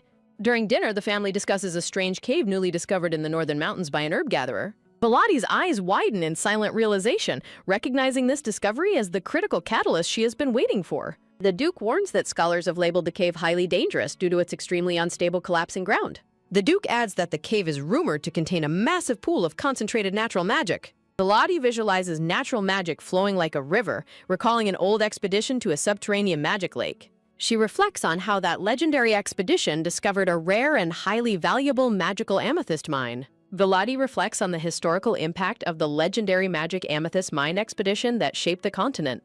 The discovery of the amethyst mine rapidly transformed a modest kingdom into a wealthy, powerful empire. Volati is thrilled to realize that a similar magical treasure has just been discovered in their territory. Although previous explorations caused dangerous cave-ins, this new cave is actually a jackpot magical ruby mine. While the Ultan family is already wealthy from iron ore, a ruby mine's value is incomparably higher. Since magical rubies have never been found before, this discovery will bring unprecedented prestige and wealth. Securing the ruby mine would instantly attract global attention and earn the family astronomical profits. In the novel's original plot, the eldest son secured full authority from his father to explore the cave. Volati knows that despite her ambitions, her father will never allow her to go north for the exploration. She reasons that their father would not trust the young and inexperienced Meldor to lead the expedition either. With her grandfather too elderly to travel, her father is the only direct descendant left to go. Armed with her knowledge of the future, Volati prepares to make a calculated gamble at the dinner table. During dinner, Volati proposes exploring the cave, prompting her father to ask for her reasoning. As Volati argues for careful exploration, her younger brother, Meldor, sharply cuts in to oppose her. Meldor passionately argues against the risk, warning that reckless exploration could trigger another man-made disaster. Volati is deeply annoyed by Meldor's hypocrisy, realizing he is only opposing her to be difficult. Exhausted by their bickering, the Duke shuts down the discussion and decides to handle the matter himself. Volati calmly finishes her meal, completely unsurprised that her father is leaning toward Meldor's cautious stance. With a cold smirk, Volati quietly resolves to interfere and force her father's hand anyway. Sneaking away from the dining hall, she decides it is finally time to play her trump card. Under the quiet cover of the night sky, a new chapter of Volati's strategic plotting begins. Volati quietly creeps through the dark corridors of the mansion, carrying a single lantern to guide her. She slips into her late mother's locked laboratory, a place only she can access due to magic. Volati recalls a novel detail where a snow spirit revealed their mother hid her treasures under her bed. In the original timeline, Nisha used this crucial hint to search their mother's bedroom. Nisha eventually found their mother's lost belongings hidden safely beneath her bed. Knowing her mother's habits, Volati searches the laboratory instead of the bedroom to find the items first. By keeping the neglected laboratory dirty and off-limits to maids, she ensured her mother's secrets remained safe. Soft footsteps echo quietly as Volati approaches the desk, searching the hidden spaces of the room. Reaching beneath the furniture, Volati's eyes light up as she retrieves a dusty red book. She examines the enchanted book, realizing it is her mother's perfectly preserved diary. In the novel, Nisha used this diary to easily win the love and favor of the entire family. Volati smiles knowingly, having a completely different, far more strategic plan for her mother's journal. Returning to her quarters, Volati sits on the sofa to examine her find in comfort. She eagerly opens the ancient journal, ready to uncover the secrets hidden within its pages. Flipping through the diary, Volati's hand stops as she quickly finds the specific entry she needs. The diary entry reveals their mother's thoughts on her upcoming birthday and a mysterious prophecy. The spirit prophesied that a sacred treasure would eventually find its way to Theodore. Confused by the spirit's strange prophecy, their mother chose to keep it a secret from Theodore. Volati immediately deduces that the prophesied treasure the spirit spoke of is actually Nosha. This prophecy explains how Nisha was destined to be delivered to her father, starting the novel's plot. Volati knows her father will immediately rush to the northern mansion once he reads his late wife's words. Falling snowflakes swirl in the wind, signaling the shift in destination to the cold northern territories. Under these new circumstances, the snow spirit will bring Nisha to the northern mansion to meet their father. Because young Nisha is incredibly frail, the sudden change in environment will inevitably make her fall ill.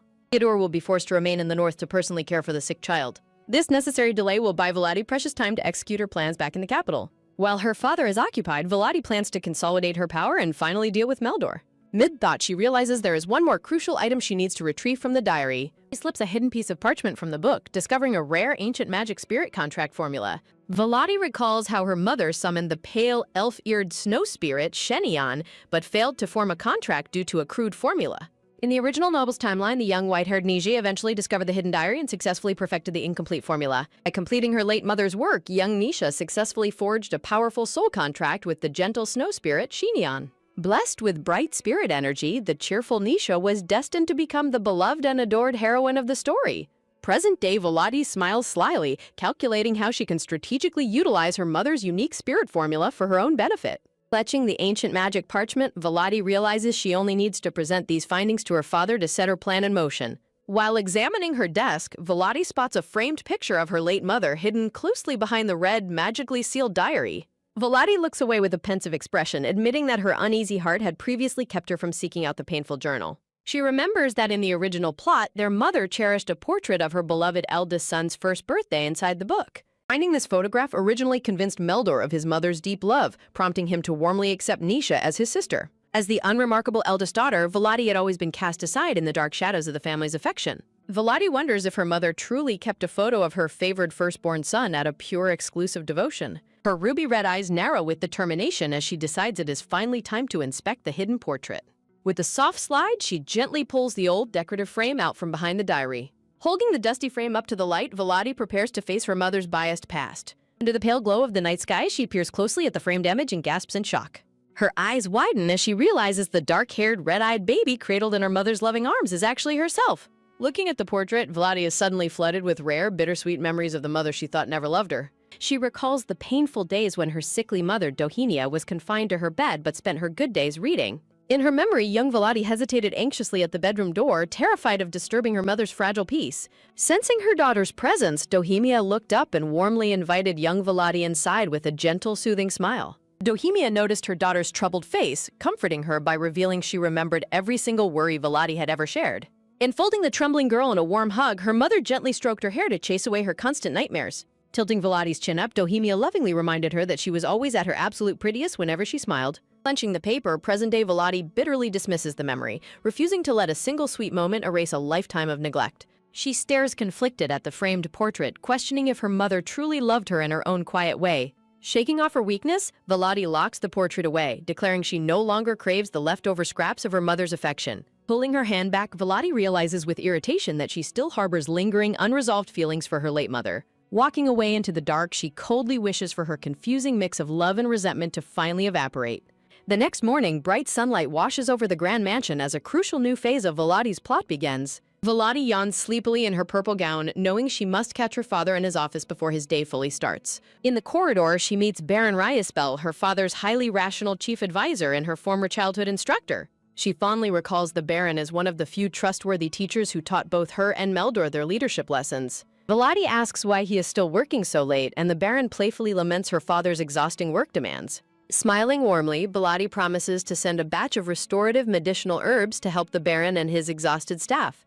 Grateful for her unexpected kindness, the polite Baron bows and bids her goodnight before taking his leave. Voladi quietly pushes open the heavy wooden doors leading to the main working office. Peering inside, she observes the chaotic office buried under mountains of paperwork, comparing it to an overworked company. Noting the miserable, sleep-deprived aides, Voladi calculates that improving their harsh working conditions will easily win their loyalty. Stepping forward, Voladi politely knocks and enters the grand office, offering a warm evening greeting to her busy father. Theodore, looking tired in his formal red coat, looks up as Voladi announces she has something urgent to show him.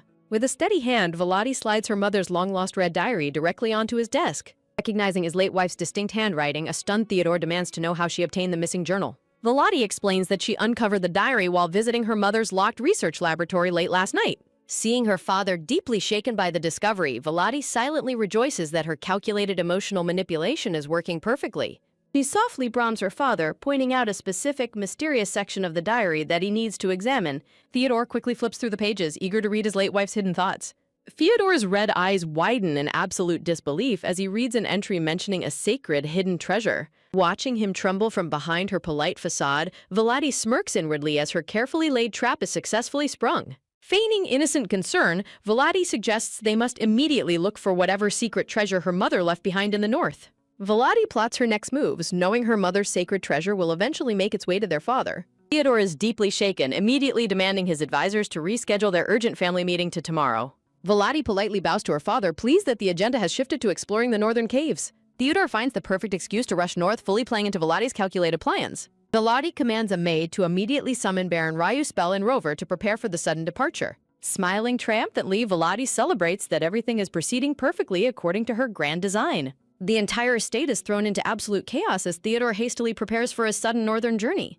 Guards are mobilized and hefty fees are paid to mages to secure teleport circles for the expedition. Servants rush frantically back and forth, cleaning and organizing as word reaches the northern castle. Theodore solemnly reminds young Meldor of his heavy responsibility as the sole heir of House Alchem. With a cheerful and innocent smile, young Meldor eagerly promises to keep his father's words in mind. Theodore addresses both Meldor and Voladi, giving his final parting instructions before he heads out. Voladi smiles reassuringly, promising to manage the residence perfectly as the eldest while he is away. Mounted on his horse, Theodore commands the guards to open the iron gates for his departure. Voladi bids her father a polite farewell as he rides off with his escort knights. In her thoughts, Voladi coldly hopes her father stays in the far north for as long as possible. The moment their father leaves, Meldor immediately drops his polite act, confronting Voladi with arrogance. Meldor walks away down the corridor, mocking Voladi's lack of authority in the household. Scoffing, Meldor proudly retreats to his quarters, claiming he will act like the true proper heir. The maid reports to Voladi that the northern teleport circle activated normally, confirming Theodore's departure. With a chilling, red-eyed smile, Voladi realizes she is finally free to execute her plans. A sharp, metallic click echoes as Voladi locks the door behind her. Meldor reacts with irritation and surprise as Voladi suddenly barges into his private room uninvited. Voladi slowly steps toward her younger brother, her voice dropping to a low, menacing whisper. With a deliberate motion, she sets a phonograph needle down, unleashing a grating screech. The painful screeching music blares as a panicked Meldor demands that his sister leave immediately. Meldor tries to push Voladi away, but he recoils in shock when she remains completely unshaken. Shaking with mounting fear, Meldor slowly backs away from his sister's imposing shadow. Sweating profusely, Meldor desperately yells at his sister to stop stepping closer to him. Under an oppressive, dark aura, Voladi grins maliciously, offering to drain her brother's excess energy. The violent screeching violin music and Meldor's desperate cries echo loudly from the mansion. A cute little purple-haired mascot waves playfully, offering a brief intermission in the story. Meldor frantically runs through the mansion corridors, pushing past startled servants in his desperate bid to escape. Voladi commands a maid to rearrange the garden tables, while Meldor seethes silently from a distance. Clenching his jaw, Meldor aggressively calls out to get Voladi's attention. Voladi turns around, her ruby eyes glaring back with absolute coldness and disdain. Meldor instantly flinches in terror, stammering out a meek greeting as Voladi asks what he wants. Sweating under her intense, suffocating pressure, Meldor wonders why she still terrifies him so much. Watching the maids move furniture, Meldor resolves to stand his ground against his sister's tyranny. Clenching his fist, Meldor remembers his father's words and swears he must stop her. The memory of his father reminding him of his status as the sole heir fuels his courage. Meldor loudly demands to know what Volati thinks she is doing in their mother's greenhouse. Volati looks down at him with crossed arms, completely unfazed by his pathetic show of bravado. Her sharp crimson gaze narrows, cutting straight through Meldor's fleeting confidence. Volati coldly reminds him that the greenhouse belongs to her, rendering his protest completely meaningless. With a dismissive wave of her hand, she orders him to run along and do his duties. Defeated and trembling, Meldor walks away with slumped shoulders, utterly humiliated once again. He sprints through the hallway, his mind reeling from how drastically Volati's demeanor has changed. Running toward his room, Meldor remembers when his terrifying nightmare first began. The painful memories close in like a dark abyss, recalling the day his favorite symphony became hell. A heavy, dark mist rolls in, setting a somber and ominous tone for what lies ahead. With a chillingly polite smile, Volati leans in and softly demands to hear Meldor's formal greeting. Trembling on his knees with his hands raised, Meldor meekly calls her big sister while she pretends not to hear. Sobbing in utter frustration, Meldor desperately yells his submission, calling her a devil to her face. Volati sharply pulls the needle away, stopping the grating screech of the gramophone as Meldor gasps in shock. Smiling mockingly, Volati asks why he suddenly hates his favorite symphony as Meldor continues to beg for mercy. Tears streaming down his face, Meldor weakly whimpers that he absolutely despises the music now. Volati gently pats his shoulder, sweetly threatening to restart the gramophone if he ever forgets his place. Alone in his chamber, Meldor fiercely clutches his pillow, cursing Volati's name in a fit of rage. Slamming his fists into the bed, Meldor vows never to forget this humiliation and wonders what grudge she holds. Gritting his teeth, Meldor tries to justify his past behavior, reasoning that he wasn't actually that bad. Meldor bitterly recalls how Volati lived freely while he endured brutal sword training, comforted only by their loving mother. He remembers how Volati stood jealously in the doorway, a weak and easy target tucked away in their mother's shadow. He reminisces about how she was once a background character who easily backed down and took the blame. Remembering the quiet nights after late training, Meldor admits he occasionally felt pity, but that weakness is over now. Back in the present, Volati wears a sinister smile, completely embodying the demon that has taken over the household. Meldor frantically begs for mercy while balancing heavy books on his back, suffering through yet another bizarre punishment. Seething with rage, Meldor questions what gives his sister the right to treat him like this. Feeling her suffocating pressure, Meldor realizes Volati is as imposing and terrifying as their formidable father. Looking at the busy halls, Meldor suspects Volati of cleverly orchestrating their father's sudden departure to the north. Pacing his room in desperation, Meldor calls out for assistance, swearing he will make his sister pay. Butler politely enters the room, but Meldor immediately demands to know the whereabouts of Rover. Clenching his jaw, Meldor seethes over the fact that Rover has been spending too much time around Volati. He recalls his close bond with Rover, a trusted ally who had served him and his father for years. Meldor resolves to take action, deciding to use a petty trick to reclaim his authority. Meldor hands a sealed envelope to the butler, ordering him to deliver it to his father immediately. Smirking triumphantly, Meldor confidently envisions his father's return, restoring the household to its rightful order. A hand presents the rose-sealed letter, showing that Meldor's secret mail has been delivered directly to Volati. Volati scans the confiscated letter with an amused, dismissive look, entirely unfazed by her brother's desperate move. Smiling, Volati instructs the loyal butler to continue reporting Meldor's every move directly to her. Walking confidently, Volati muses that Meldor is completely oblivious to the fact that all the servants belong to her. With a casual flick of her wrist, Volati tosses Meldor's secret letter directly into the roaring fireplace. Standing beside her terrified brother, Volati notes that Meldor has remained perfectly obedient for 2 whole weeks. Watching the letter turn to ash, Volati decides it is finally time to reward her brother's restraint. Volati admits that she would have crushed an older Meldor with force, remembering the years of neglect she suffered. Looking at her younger brother's innocent, childlike state, she decides to treat him with slightly more leniency. Sitting at her desk, Volati begins writing a letter, resolving to give Meldor one final chance to redeem himself. Volati hands the newly written letter to her butler, commanding him to send it to the far north. Resting her chin on her hand, Volati calculates that her father must have already discovered Nisha. She envisions her father being overwhelmed by the new child, making him highly likely to approve her request. A devious smile plays on Volati's lips as she eagerly anticipates Meldor's reaction to her new plans.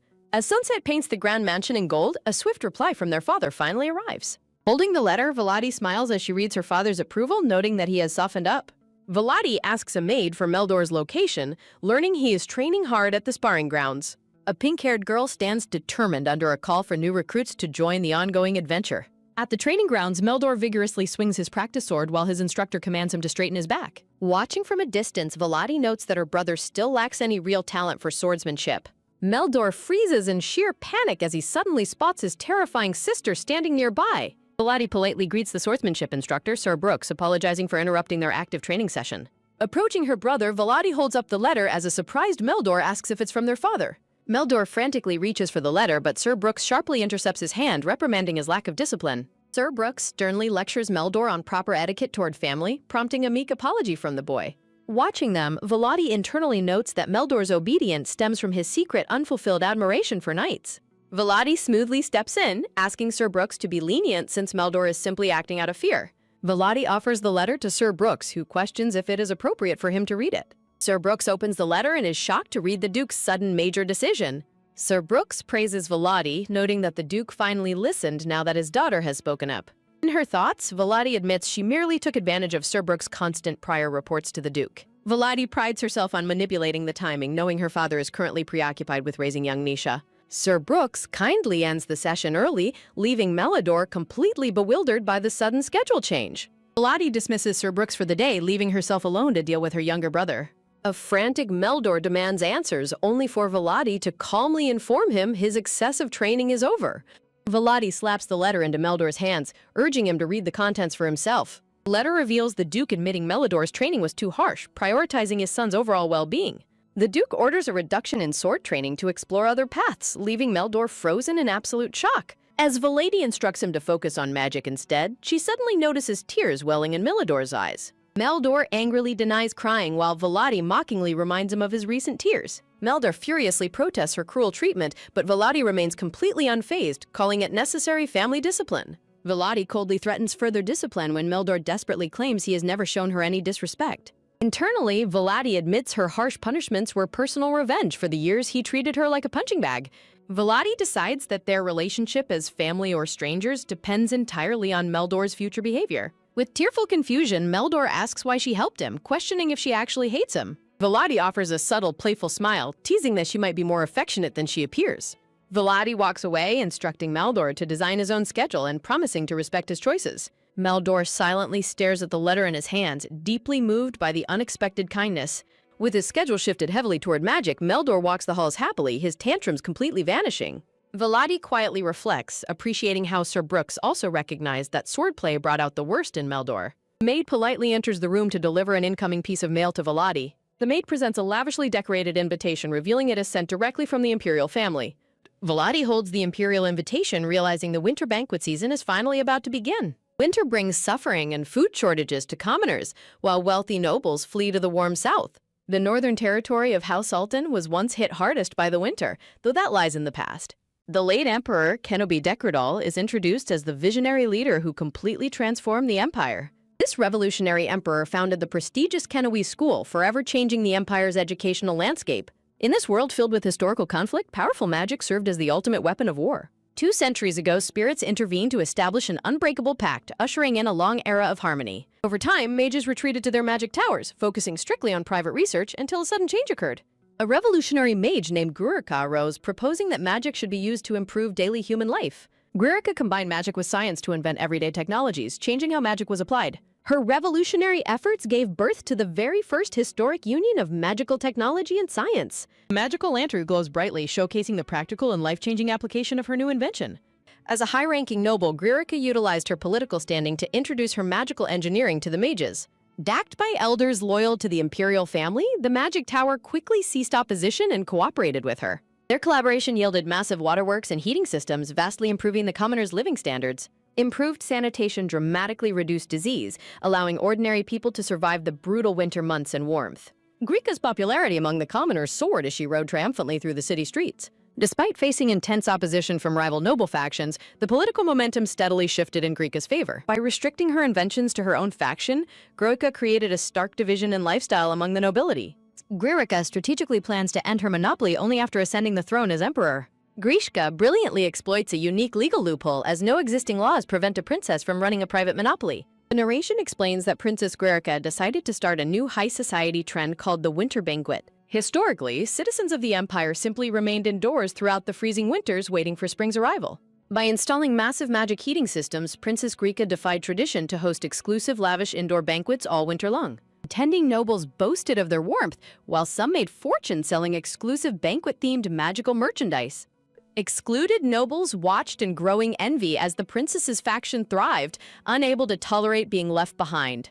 Desperate, opposing nobles gradually defected to join hands with Princess Grika, leaving only a few loyal holdouts. When even the neutral Western houses allied with the princess, the remaining opposition finally had to capitulate. Grika triumphantly ascended the throne as the continent's first empress, establishing the winter banquet as an annual tradition. House Alton secured crucial heating technology for the north by being the very first to pledge allegiance to her. Standing in the snowy north, the Duke remains preoccupied with Nessia, delaying his return to the estate. Reflecting on her long absence from society, Volati realizes it is time to re-enter the glittering aristocratic world. Having once reigned as a premier socialite, Volati wonders how high society has evolved during her seclusion. The winter banquet finally arrives and Volati steps gracefully out of her grand carriage in a stunning crimson gown. Cloaked in white fur, Volati stands poised and ready to make her long-awaited return to the social spotlight. Sion, her handsome purple-haired friend, greets Volati warmly while gallantly holding a large blue umbrella over her. The flustered attendant protests that holding the umbrella is his job, but Sion casually shrugs it off. Volati admires Sion's exceptional intelligence, charming looks, and remarkably gentle nature, deeming him truly impressive. Their cheerful blonde friend Moston runs up to join them, excitedly commenting on the heavy snowfall and their coordinated outfits. Moston beams with pride, delighted that their trio perfectly matched their crimson and dark formal dress codes. Volati notes that Moston has always deeply cherished their shared connection and sense of belonging as a trio. After a brief laugh, Moston complains about the freezing winter cold and eagerly bolts ahead toward the warm entrance. Shedding their heavy winter cloaks at the entrance, the trio steps into the grand hall, drawing immediate attention. Onlookers in the grand hall immediately begin whispering in awe as Volati and her companions make their entrance. When Moston asks about her brother, Volati smoothly explains that Meldor is entirely absorbed in his magic studies. Volati reassures them that skipping is fine with their father, just as an excited voice suddenly calls out her name. A group of noblewomen joyfully rush over to welcome Volati back, expressing how much they missed her. The warm-hearted girls assure Volati they understand her absence and eagerly suggest moving to the sofas to catch up. Volati happily agrees, bidding a temporary farewell to Sion and Moston as she joins her circle of friends. Sitting down to a luxurious spread of tea and pastries, Volati is warmly questioned about her well-being. The girls admire her exquisite dress and gush over her coordinated look and heartwarming friendship with the young lords. Laughing, Volati asks them to go one at a time, internally noting her immense popularity among her peers. She reflects on how their iconic trio has always drawn intense admiration and possessed distinct fan bases in high society. Moston's bright, friendly charm and radiant smile have always made her especially beloved among the older generation of nobles. Turning her thoughts to Sion, Volati considers his unique, unparalleled charm in the social scene. A nearby girl swoons in admiration, her eyes sparkling as she watches Sion interact with the crowd. A crowd of adoring women swarm around Prince Sion, totally captivated by his gentle and handsome presence. The girls marvel that Sion's extraordinary popularity has even eclipsed his famous mother's legendary social peak. Inheriting the angelic features of Duchess Agla, the empire's most beautiful woman, Sion easily commands the spotlight. Volati notes that Sion's sweet nature makes his immense popularity natural, though his devoted fans can be quite intense. Overzealous admirers shower Sion with handmade gifts and even offer to build him private magic laboratories. Smiling politely despite a bead of sweat, Sion handles his extreme devotees as they urge him to use custom perfumes. His competitive fans constantly squabble for his attention, taking advantage of Sion's endlessly patient and kind-hearted nature. Volati mentally sighs at Sion's tiring lifestyle, recalling a time when his fierce devotees tried to interrogate her. In her memory, the jealous fans confront Volati, demanding to know if she has any romantic designs on Sion. Unbothered by their jealousy, Volati simply leveled her famously terrifying cold glare directly at the prying girls. Terrified by a single chilling look from the Duchess, the girls instantly scurried away, thoroughly chastised. Volati muses that their contrasting personalities make their friendship work, grateful they are not all from the same mold. Bringing Volati back to the present, a guest eagerly asks if she will attend more parties and extends an invitation. Volati graciously accepts the invitation, confirming her plans to fully revive her high society social life. Delighted by her warm response, the other girls eagerly clamor to secure promises for Volati's next visit. Smiling, the blonde lady warmly agrees, while a dark-haired noblewoman watches her suspiciously from across the room. Sensing a cold stare, Volati turns her attention toward the prying eyes in the crowd. The dark-haired lady quickly averts her eyes, prompting Volati to inwardly criticize her habit of picking fights only to retreat. Dismissing her opponent as insignificant, Volati suspects a far more powerful player is pulling her strings from the shadows. The narrator explains how the cunning crown princess used her cousin as a literal puppet to dominate high society. Volati reveals she has kept a close watch on the crown princess despite her minor role in the original story. A simple truth emerges. The crown princess has always viewed Volati as a dangerous thorn in her side. Possessing a habit for manipulation, the crown princess maintained her iron grip on society even after joining royalty. Making a breathtakingly dramatic entrance, Volati successfully stole the spotlight and shattered the crown princess's monopoly. Driven by a past desire for familial recognition, Volati had thrown herself wholeheartedly into the glittering social scene. Recognizing the widespread frustration with the royal faction's manipulation, Volati welcomed disgruntled noble ladies and rapidly grew her influence. High society fractured into two warring factions, forcing the desperate crown princess to seek help from older noblewomen. While the elders watch the youthful trauma with amusement, Volati casually wonders aloud about the crown princess's current status, alarming her companions. The blonde lady in green nervously comments that Volati's grand return will finally restore the tilted social balance. The other noblewomen mention a recent royal invitation, wondering if Volati will also receive one soon. Swirling her wine, Volati offers a polite, knowing smile and expresses anticipation for that eventual invitation. Beneath her polite exterior, Volati knows full well that the crown princess would never willingly invite her. Confident in her loyal faction, Volati muses that the princess's attempts to recruit her allies during her absence were completely futile. Volati recalls how she cemented her leadership by actively helping disenfranchised noble ladies re-enter society. By building strong camaraderie, she solidified her support, noting that politically no actual bad blood should exist between them. Realizing the conflict as purely personal, Volati recalls a past tea invitation where the crown princess made a direct proposal. Crown princess had audaciously offered to appoint Volati as her head lady-in-waiting, attempting to subordinate her. The lady had mockingly rejected the insult, highlighting that a common-born princess dared to treat the empire's only princess as a servant. Unwilling to bow to anyone but her family, Volati knew the princess lacked the political power to punish her. Relishing the memory of the princess's twisted face, Volati is suddenly drawn back to the present by gossip. A sudden clink of glasses accompanies the shocking news of Prince Killian's unexpected return to the empire.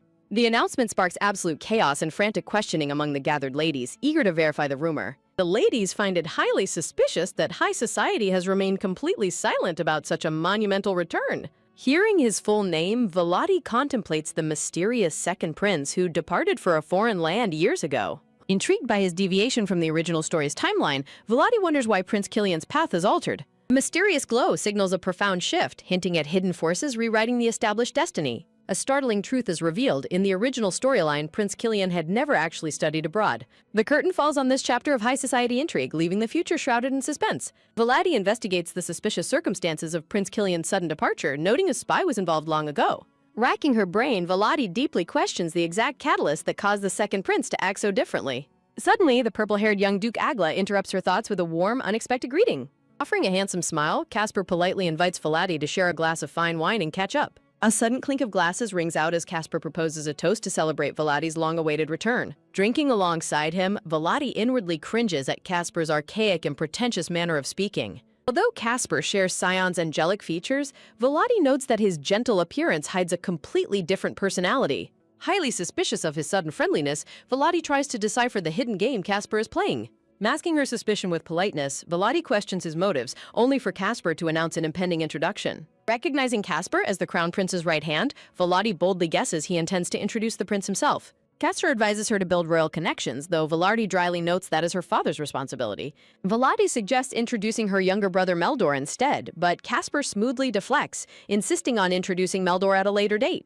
Realizing Casper easily deflected her sarcasm, Volati checks her temper, knowing emotional outbursts would only disadvantage her against him. Volati recalls how Casper historically favored Meldor to pull House Alton into the Crown Prince's political faction. She ponders why Casper is suddenly targeting her, questioning if Prince Killian's return represents an immediate threat to their faction. She briefly reflects on her past as a neglected daughter with zero influence, a weakness long since buried.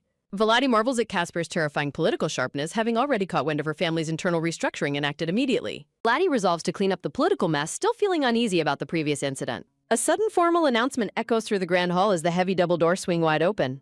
The imperial family, led by the Emperor and Empress alongside their children, makes a majestic entrance. Standing high on the balcony, the Emperor warmly greets the gathered crowd of nobles. Below, the crowd of elegant noble guests politely applauds the grand appearance of their rulers. Casper suggests approaching the Crown Prince, but Volati firmly rejects getting dragged into sudden political schemes.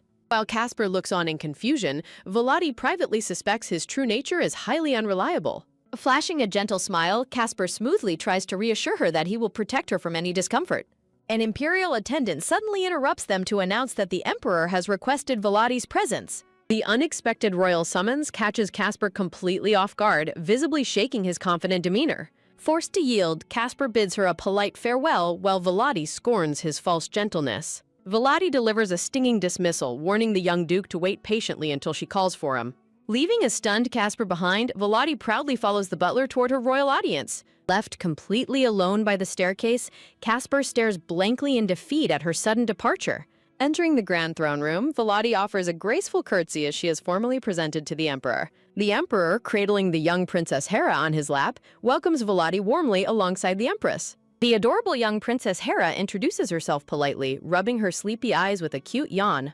Hera sweet-talks Volati, apologizing for her sleepiness, while Volati watches her with a fond smile. When the emperor suggests he retire to rest, little Hera insists on staying to listen to their conversation. Stepping in gently, the blonde empress coaxes her daughter to return to her chambers as if is late. Princess Hera obediently takes her mother's hand, leaving her father to continue his private audience. Looking on proudly, the emperor praises his daughter's remarkable intelligence and polite public demeanor. The emperor laments that they aren't closer in age to be friends, while Volati praises the princess's sharpness. Volati offers a polite response, though she secretly knows age is irrelevant to their true political alignment. She recalls the original story where Hera and another girl named Nisha eventually become inseparable friends. Knowing Hera grows up to be highly capable, Volati considers her a much better connection than the crown prince. As she looks at the emperor, Volati remembers a crucial political scene from the original novel. In her memory, adult Hera walks with Nisha, expressing concern over her brother's political tension with the emperor. Hera reveals that Prince Killian backed her, but her eldest brother opposed her receiving a noble title. In the memory, Nisha passionately encourages Hera, insisting she has fully earned a rightful noble title. Hera gratefully acknowledges the support, noting the emperor's regrets about not securing her position earlier. Turning to the present, Volati realizes the emperor is actively trying to recruit her as Hera's ally. The emperor praises the North's historical loyalty, prompting a formal pledge of allegiance from Volati. He invokes the memory of the late red-haired Empress Grilrika, who always cherished House Alton. The emperor chuckles warmly, reminiscing about the late empress's deep admiration for the North's unyielding spirit. Volati inwardly scoffs at the poetic sentiment, knowing they only tolerate the cold for lucrative iron ore mines. Staring at the emperor, Volati realizes he is subtly pressuring her to form a strategic political alliance with Hera. Playing along smoothly, Volati pretends to be deeply honored by the prospect of such a royal connection. However, she cleverly warns the emperor that showing overt favoritism to the north might spark jealousy among other nobles. Volati glances sideways at the crowd, quickly plotting a clever detour to redirect the emperor's pressure. Over in the crowd, Sion and Moston look up in surprise as they catch Volati's sudden look.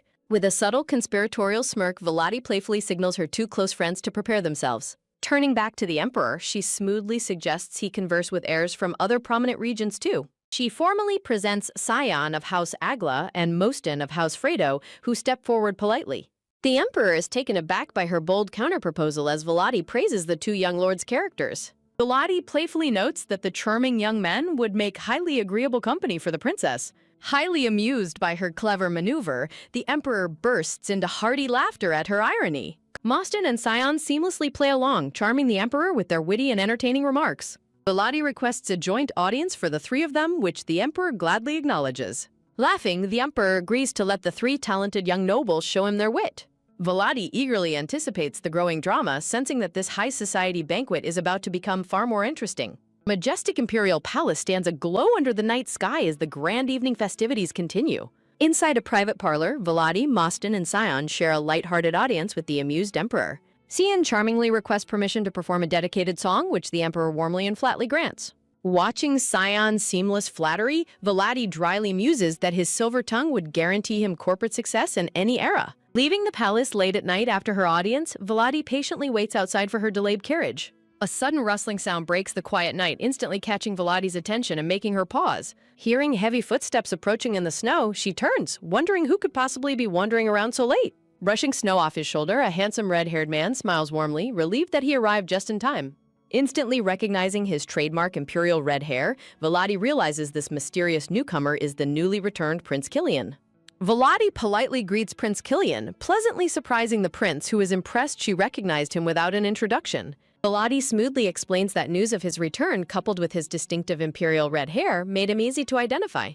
Flattered by her sharp intuition, Prince Killian confesses he would have attended the banquet sooner had he known she was there. Direct as always, Volati asks if he has business with her, prompting a soft denial from the prince. Stepping closer, the red-haired prince gently takes Volati's gloved hand in a sudden, surprisingly intimate gesture. Gazing warmly at her, Killian expresses his long-standing desire to finally meet and get to know the elusive lady. Inwardly exasperated, Volati smiles politely while questioning why everyone seems so intensely interested in her today. Reflecting on her encounters with Casper, the Emperor, and now Killian, she realizes every major player wants something from her. Staring at Killian's handsome face, Volati notes that despite her mind-reading abilities, he remains exceptionally difficult to decipher. Looking at her red fox muffler, Volati realizes the underlying metaphorical game being played by the red-haired prince. Killian compliments how her red muffler matches her eyes, while Volati swiftly points out it matches his hair.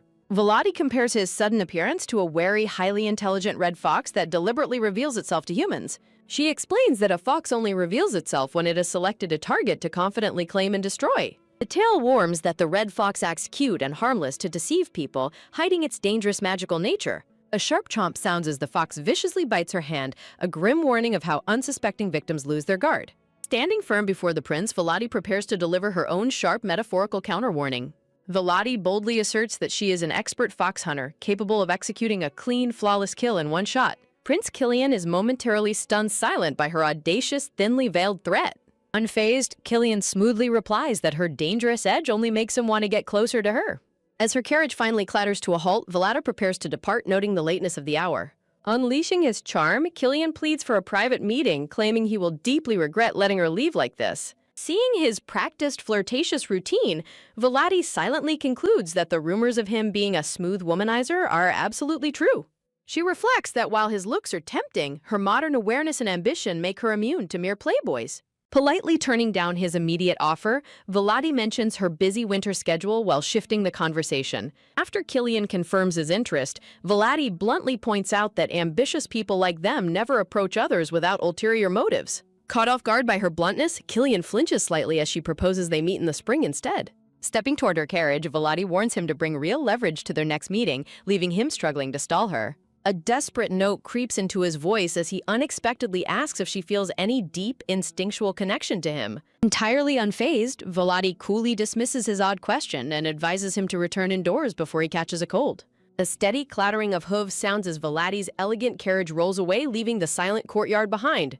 Inside the quiet carriage, Volati deeply ponders her meeting with Killian, highly skeptical of his rumored reputation as a womanizer. She notes that despite his good looks, his clumsy attempt at seduction reveals he is actually quite inexperienced with women. She doubts high society ladies in a rival nation would favor a foreign prince on looks alone, implying a hidden leverage. Volati recalls the pink-haired twin princesses of Megala, questioning how a rival royalty would fall for him without a deeper scheme.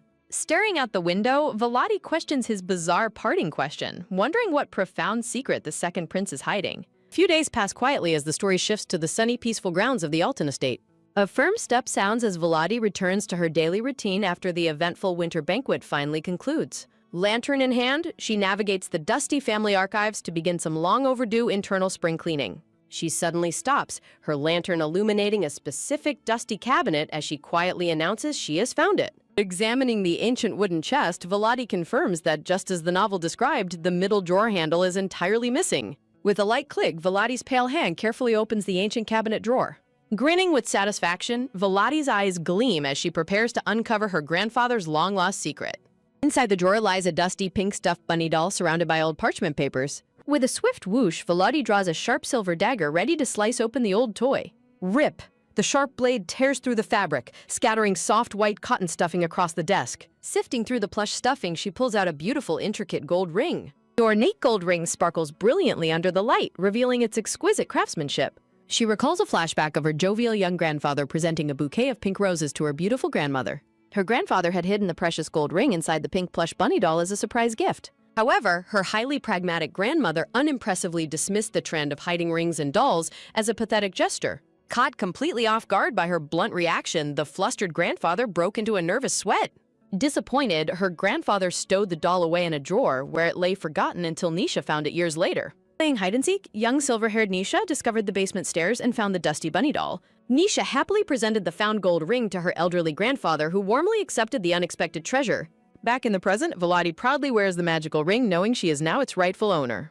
Quiet knock sounds as the brown-haired maid enters the room, politely answering Volati's sudden summon. Flustered and confused, the maid gasps in surprise when Volati suddenly demands she tell a lie. Smiling with playful mischief, Volati reiterates her command, thoroughly baffling the anxious maid. The promotional banner showcases recommended dramatic romance titles and recruitment information for translators and editors. An elaborate credits page lists the creative team behind the translation of this engaging fantasy series. Trembling with fear, the maid kneels and desperately begs for forgiveness, terrified she has made a mistake. Volati observes the maid's sheer panic, wondering if she has somehow been too intimidating in the past. To test her, Volati playfully points and asks if she has a secret crush on one of Meldor's servants. As the maid prepares to answer, the ancient ring on Volati's finger suddenly glows with a bright green magic. Blushing maid frantically denies having any feelings, unaware her transparent reaction reveals her true emotions. Amused by her innocence, Volati changes the subject, asking if any of the staff have behaved suspiciously lately. Tapping her chin thoughtfully, the maid ponders the question as she searches her memories. Shaking her head, the maid honestly replies that she hasn't noticed any unusual behavior among the staff. Volati glances at her ring, which remains completely quiet and inert, confirming the maid is speaking the absolute truth. Satisfied with her honest answer, Volati warmly dismisses the relieved maid from the room. Looking at her hand, Volati marvels at how perfectly the truth-detecting ring works, just like in the original novel. She remembers the lore of ancient spirits sharing enchanted treasures containing unique elemental magic with humans. The magical ring was forged with the earth spirit's power, causing it to glow green whenever someone tells a lie. Seated at her desk, Volati reviews the estate's hiring records from last summer when her mother suddenly collapsed. Examining the documents, Volati notes that since no new servants were hired, the spy must be a long-time worker. Deeply insulted by the betrayal, Volati resolves to weed out the crown prince's hidden informant within her mansion. Confident in her new tool, Volati is certain she will catch the traitorous spy quite easily. A soft rustle sounds as Volati summons Emily, a loyal brown-haired maid, into her private study. Volati asks Emily if she has ever leaked secrets, prompting a swift and passionate pledge of absolute loyalty. Glancing at her finger, Volati confirms the ring is completely silent, proving Emily is entirely trustworthy. Hatching a clever plan, Volati commands Emily to secretly gather the biggest gossips working in the mansion tonight. Though surprised by the bizarre request, Emily listens intently as Volati instructs her to bring them in secret. Bowing politely, the loyal maid agrees to carry out the mysterious task immediately. Later that evening, Volati waits in her parlor, wearing a gorgeous blue gown as she anticipates the group's arrival. Emily returns with 3 nervous servants, a maid, a blonde guard, and a butler, who stand before Volati. Volati wastes no time, bluntly asking the assembled servants if any of them have leaked House Alton's affairs. Terrified by the accusation, the 3 dramatic servants instantly panic and loudly proclaim their innocence. With a sharp snap of her fingers, Volati dryly concludes that they are far too loud and simple to be spies. Motioning for them to step closer, Volati prepares to feed them a very specific piece of information. Smiling wickedly, Volati orders them to spread a rumor that she is hunting for a traitor, setting her trap. The blonde servant stares in absolute shock as Volati's sudden direct question completely catches him off guard. The 3 simple-minded servants eagerly vow to assist her, completely unaware they are walking into a carefully laid trap. Satisfied with their enthusiastic compliance, Volati calmly dismisses the servants, commanding them to begin spreading the rumors tomorrow. A cutting smile plays on Volati's lips as she realizes these loud gossips will make the perfect bait. An unspoken absolute rule of House Alton dictates that servants must never speak of internal mansion affairs to outsiders. Within the mansion's walls, however, the servants are permitted to freely discuss and share various pieces of information. The masters of the house historically tolerated exaggerated gossip, recognizing it as one of the few amusements for the staff. The generous master of House Alton consciously overlooked internal chatter, knowing it was impossible to suppress every single rumor. This lenient tolerance, however, strictly ended the moment any information was carried beyond the estate gates. Any external leak is treated as treasonous betrayal, resulting in swift, severe punishment that keeps the staff extremely cautious. This unforgiving rule made them hesitant to hire outsiders until a sudden hurried step breaks the quiet of the grounds. Overhearing the sudden gossip, a brown-haired servant recoils in pale, sweating panic at the shocking news. Gritting his teeth in frustration, the anxious servant struggles to process the alarming rumor spreading among the staff. Nearby, a group of estate guards discusses the frightening rumor that a treacherous spy is hiding among them. The guards conclude that the leaks are far too precise to be accidental, pointing to deliberate sabotage. Eavesdropping from behind a tree, the brown-haired spy's heart drops as the guard bluntly declares there is a spy. Trembling with absolute dread, the spy falters backward as the reality of his imminent exposure begins to set in. Terrified of being caught, he frantically tries to suppress his panic over the guard's terrifying revelation. Hanging laundry nearby, the maids shudder at the severe punishments awaiting a spy, confirming the gravity of the situation. The maids whisper that Volati already knows both the spy's identity and the mastermind behind the entire operation. The spy sweats profusely in disbelief, wondering how his incredibly careful movements could have been detected so quickly. He recalls leaking critical intelligence regarding Vladi's absolute control over the mansion and her selection of Meldor as successor. Having secretly monitored her, his instincts warned him that Vladi bearing her fangs signaled a serious succession battle. He realized too late that Vladi's quiet demeanor masked an incredibly dangerous and formidable opponent. He had hoped his imperial ally, the red-haired crown prince, would exploit the leaked information to strike them down. A deep, burning hatred fuels the spy's desperate wish to utterly destroy the House of Alton. His dark thoughts return to his tragic mistress, Lady Dohemia, whose memory drives his quest for absolute vengeance. He laments Lady Dohemia's tragic fate, believing her association with the estate led directly to her needless death. Consumed by grief and rage, the spy resolves to commit any atrocity necessary to achieve his revenge. The maid's gossiping voices pull him back as they mention the spy is allied with the imperial faction. Overhearing this, the spy reels in shock, terrified that his secret imperial ties have already been exposed. The maids reveal that Vladi herself shared the information and is preparing to capture the spy with concrete evidence. Though confident his magic erased all physical traces, he remains deeply baffled by how Vladi discovered his imperial connection. He desperately wonders if she somehow uncovered a clue during the high society interactions at the winter banquet. He recalls that she won the emperor's favor, though he assumed his alignment with the crown prince kept him safe. He continues to obsess over the exact moment his carefully constructed cover was completely blown. He realizes he severely underestimated Vladi, whose heritage as Duke Theodore's daughter makes her incredibly formidable. The imperial faction merely viewed her as an ordinary noblewoman, a critical miscalculation that is now backfired. Clenching his fist, he recalls trying to gather valuable intel during Theodore's absence to prove his worth. Deciding to lay low, the spy comforts himself with the thought that his identity is still hidden. As the spy hastily runs away, Stia, a blue-haired maid wearing glasses, silently watches his escape from the shadows. Adjusting her glasses, the analytical maid locks her sharp gaze onto the fleeing suspect, having caught him red-handed. Stia confirms that the loyal watchers followed Vladi's orders flawlessly, keeping a close eye on the suspect. Pleased with her efficiency, Vladi dismisses Stia, taking full charge of the operation from here. Holding the newly acquired evidence, Vladi smiles, amused by the spy's false sense of security. Staring forward with cold determination, Vladi notes that House Alton's legendary reputation for catching traitors is well-deserved. Vladi recalls deploying the elite watchers immediately after setting her initial decoy rumors to catch the spy. Stia recommended select agents from their hidden network, allowing Vladi to issue a highly classified directive. Vladi ordered her agents to closely monitor the estate and immediately secure evidence on anyone acting suspiciously. Though Vladi already suspected the brown-haired servant, she withheld his name to test her elite agent's true capabilities. Utilizing recovery magic, Stia successfully restores the erased documents to secure vital evidence. Reflecting on the original novel's lore, each watcher possesses a distinct and powerful specialty. Vladi acknowledges that these agents would never willingly share their secretive, highly coveted skills. She accepts this truth calmly, intending to be the sole beneficiary of their elite talents. Tapping the desk, she finds the leaked intelligence regarding herself and Meldor highly disappointing. Vladi contemplates how a major blow to the family might have given her more room to maneuver. She knows that her father is the one who guards all of the family's most critical secrets. Because of this, it is virtually impossible for any spy to breach her father's tight security. Her fingers drum against the desk as she ponders the fate of this traitorous spy. A dark truth emerges, revealing that the culprit was once her mother's trusted personal guard. In a past memory, the knight walked alongside her silver-haired mother, harboring hidden romantic feelings. He kept his emotions buried deep, but a bitter grudge festered after her untimely passing. He wept tears of profound grief, blaming the noble family for failing to save her. He later knelt before young Nisha, pledging a new loyalty that always felt somewhat suspicious. In the original timeline, the brown-haired knight was merely supposed to play a minor role. The young silver-haired girl, Nisia, blushes, her childhood innocence contrasting with the cold reality. Vladi deduces that her own tactical interventions are the true cause of this narrative shift. Her plans forced her father north, which ultimately kept Nisha away from the capital. Sitting in her study, Vladi realizes the knight snapped and turned traitor because he couldn't swear loyalty to Nisia in time. With sharp red eyes, Vladi reflects on the dangers of the original storyline drifting off course. She resolves to tackle the immediate problems right in front of her first. A pen glides smoothly across the parchment as she prepares to draft her official report. Since she lacks direct authority over high-ranking knights, her father must handle the matter. Rip! She tears the document down the middle, refusing to let this valuable opportunity go to waste. Smirking confidently, Vladi plans to turn this spy's betrayal completely to her own advantage. When her father departed, he left 3 trusted retainers behind to watch over the mansion. Among them is the silver-haired Baron Rickon, her father's closest and most reliable advisor. The other 2 are from the Brooks and Diomi houses, with Diomi being her primary target.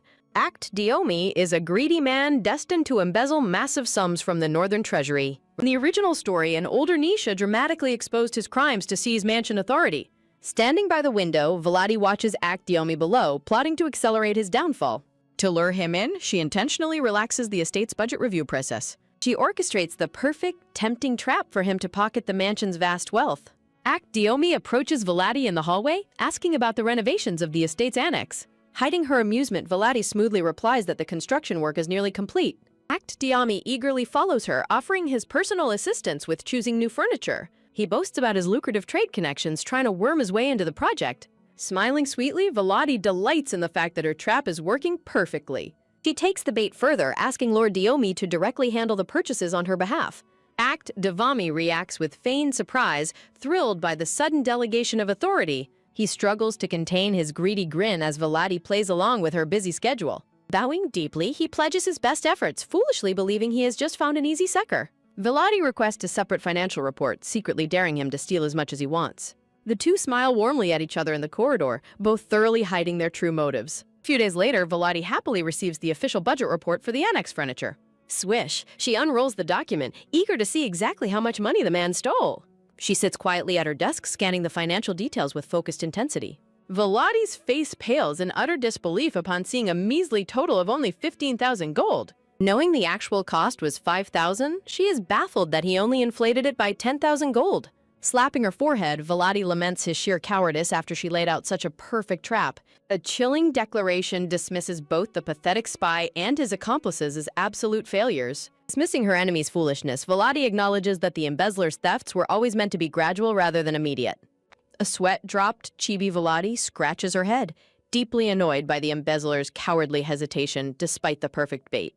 Feeling the small theft is barely worth addressing, Vladi dreads the tedious effort required to set another trap. Ringing a small golden bell, she summons her servant to proceed with her next plan. Stia, the blue-haired maid, promptly opens the door and enters the room to answer her lady's summons. Smiling with cold confidence, Vladi commands her loyal maid to immediately bring Zeppelin to her. With her schemes in motion, she prepares to set the next stage of her intricate game.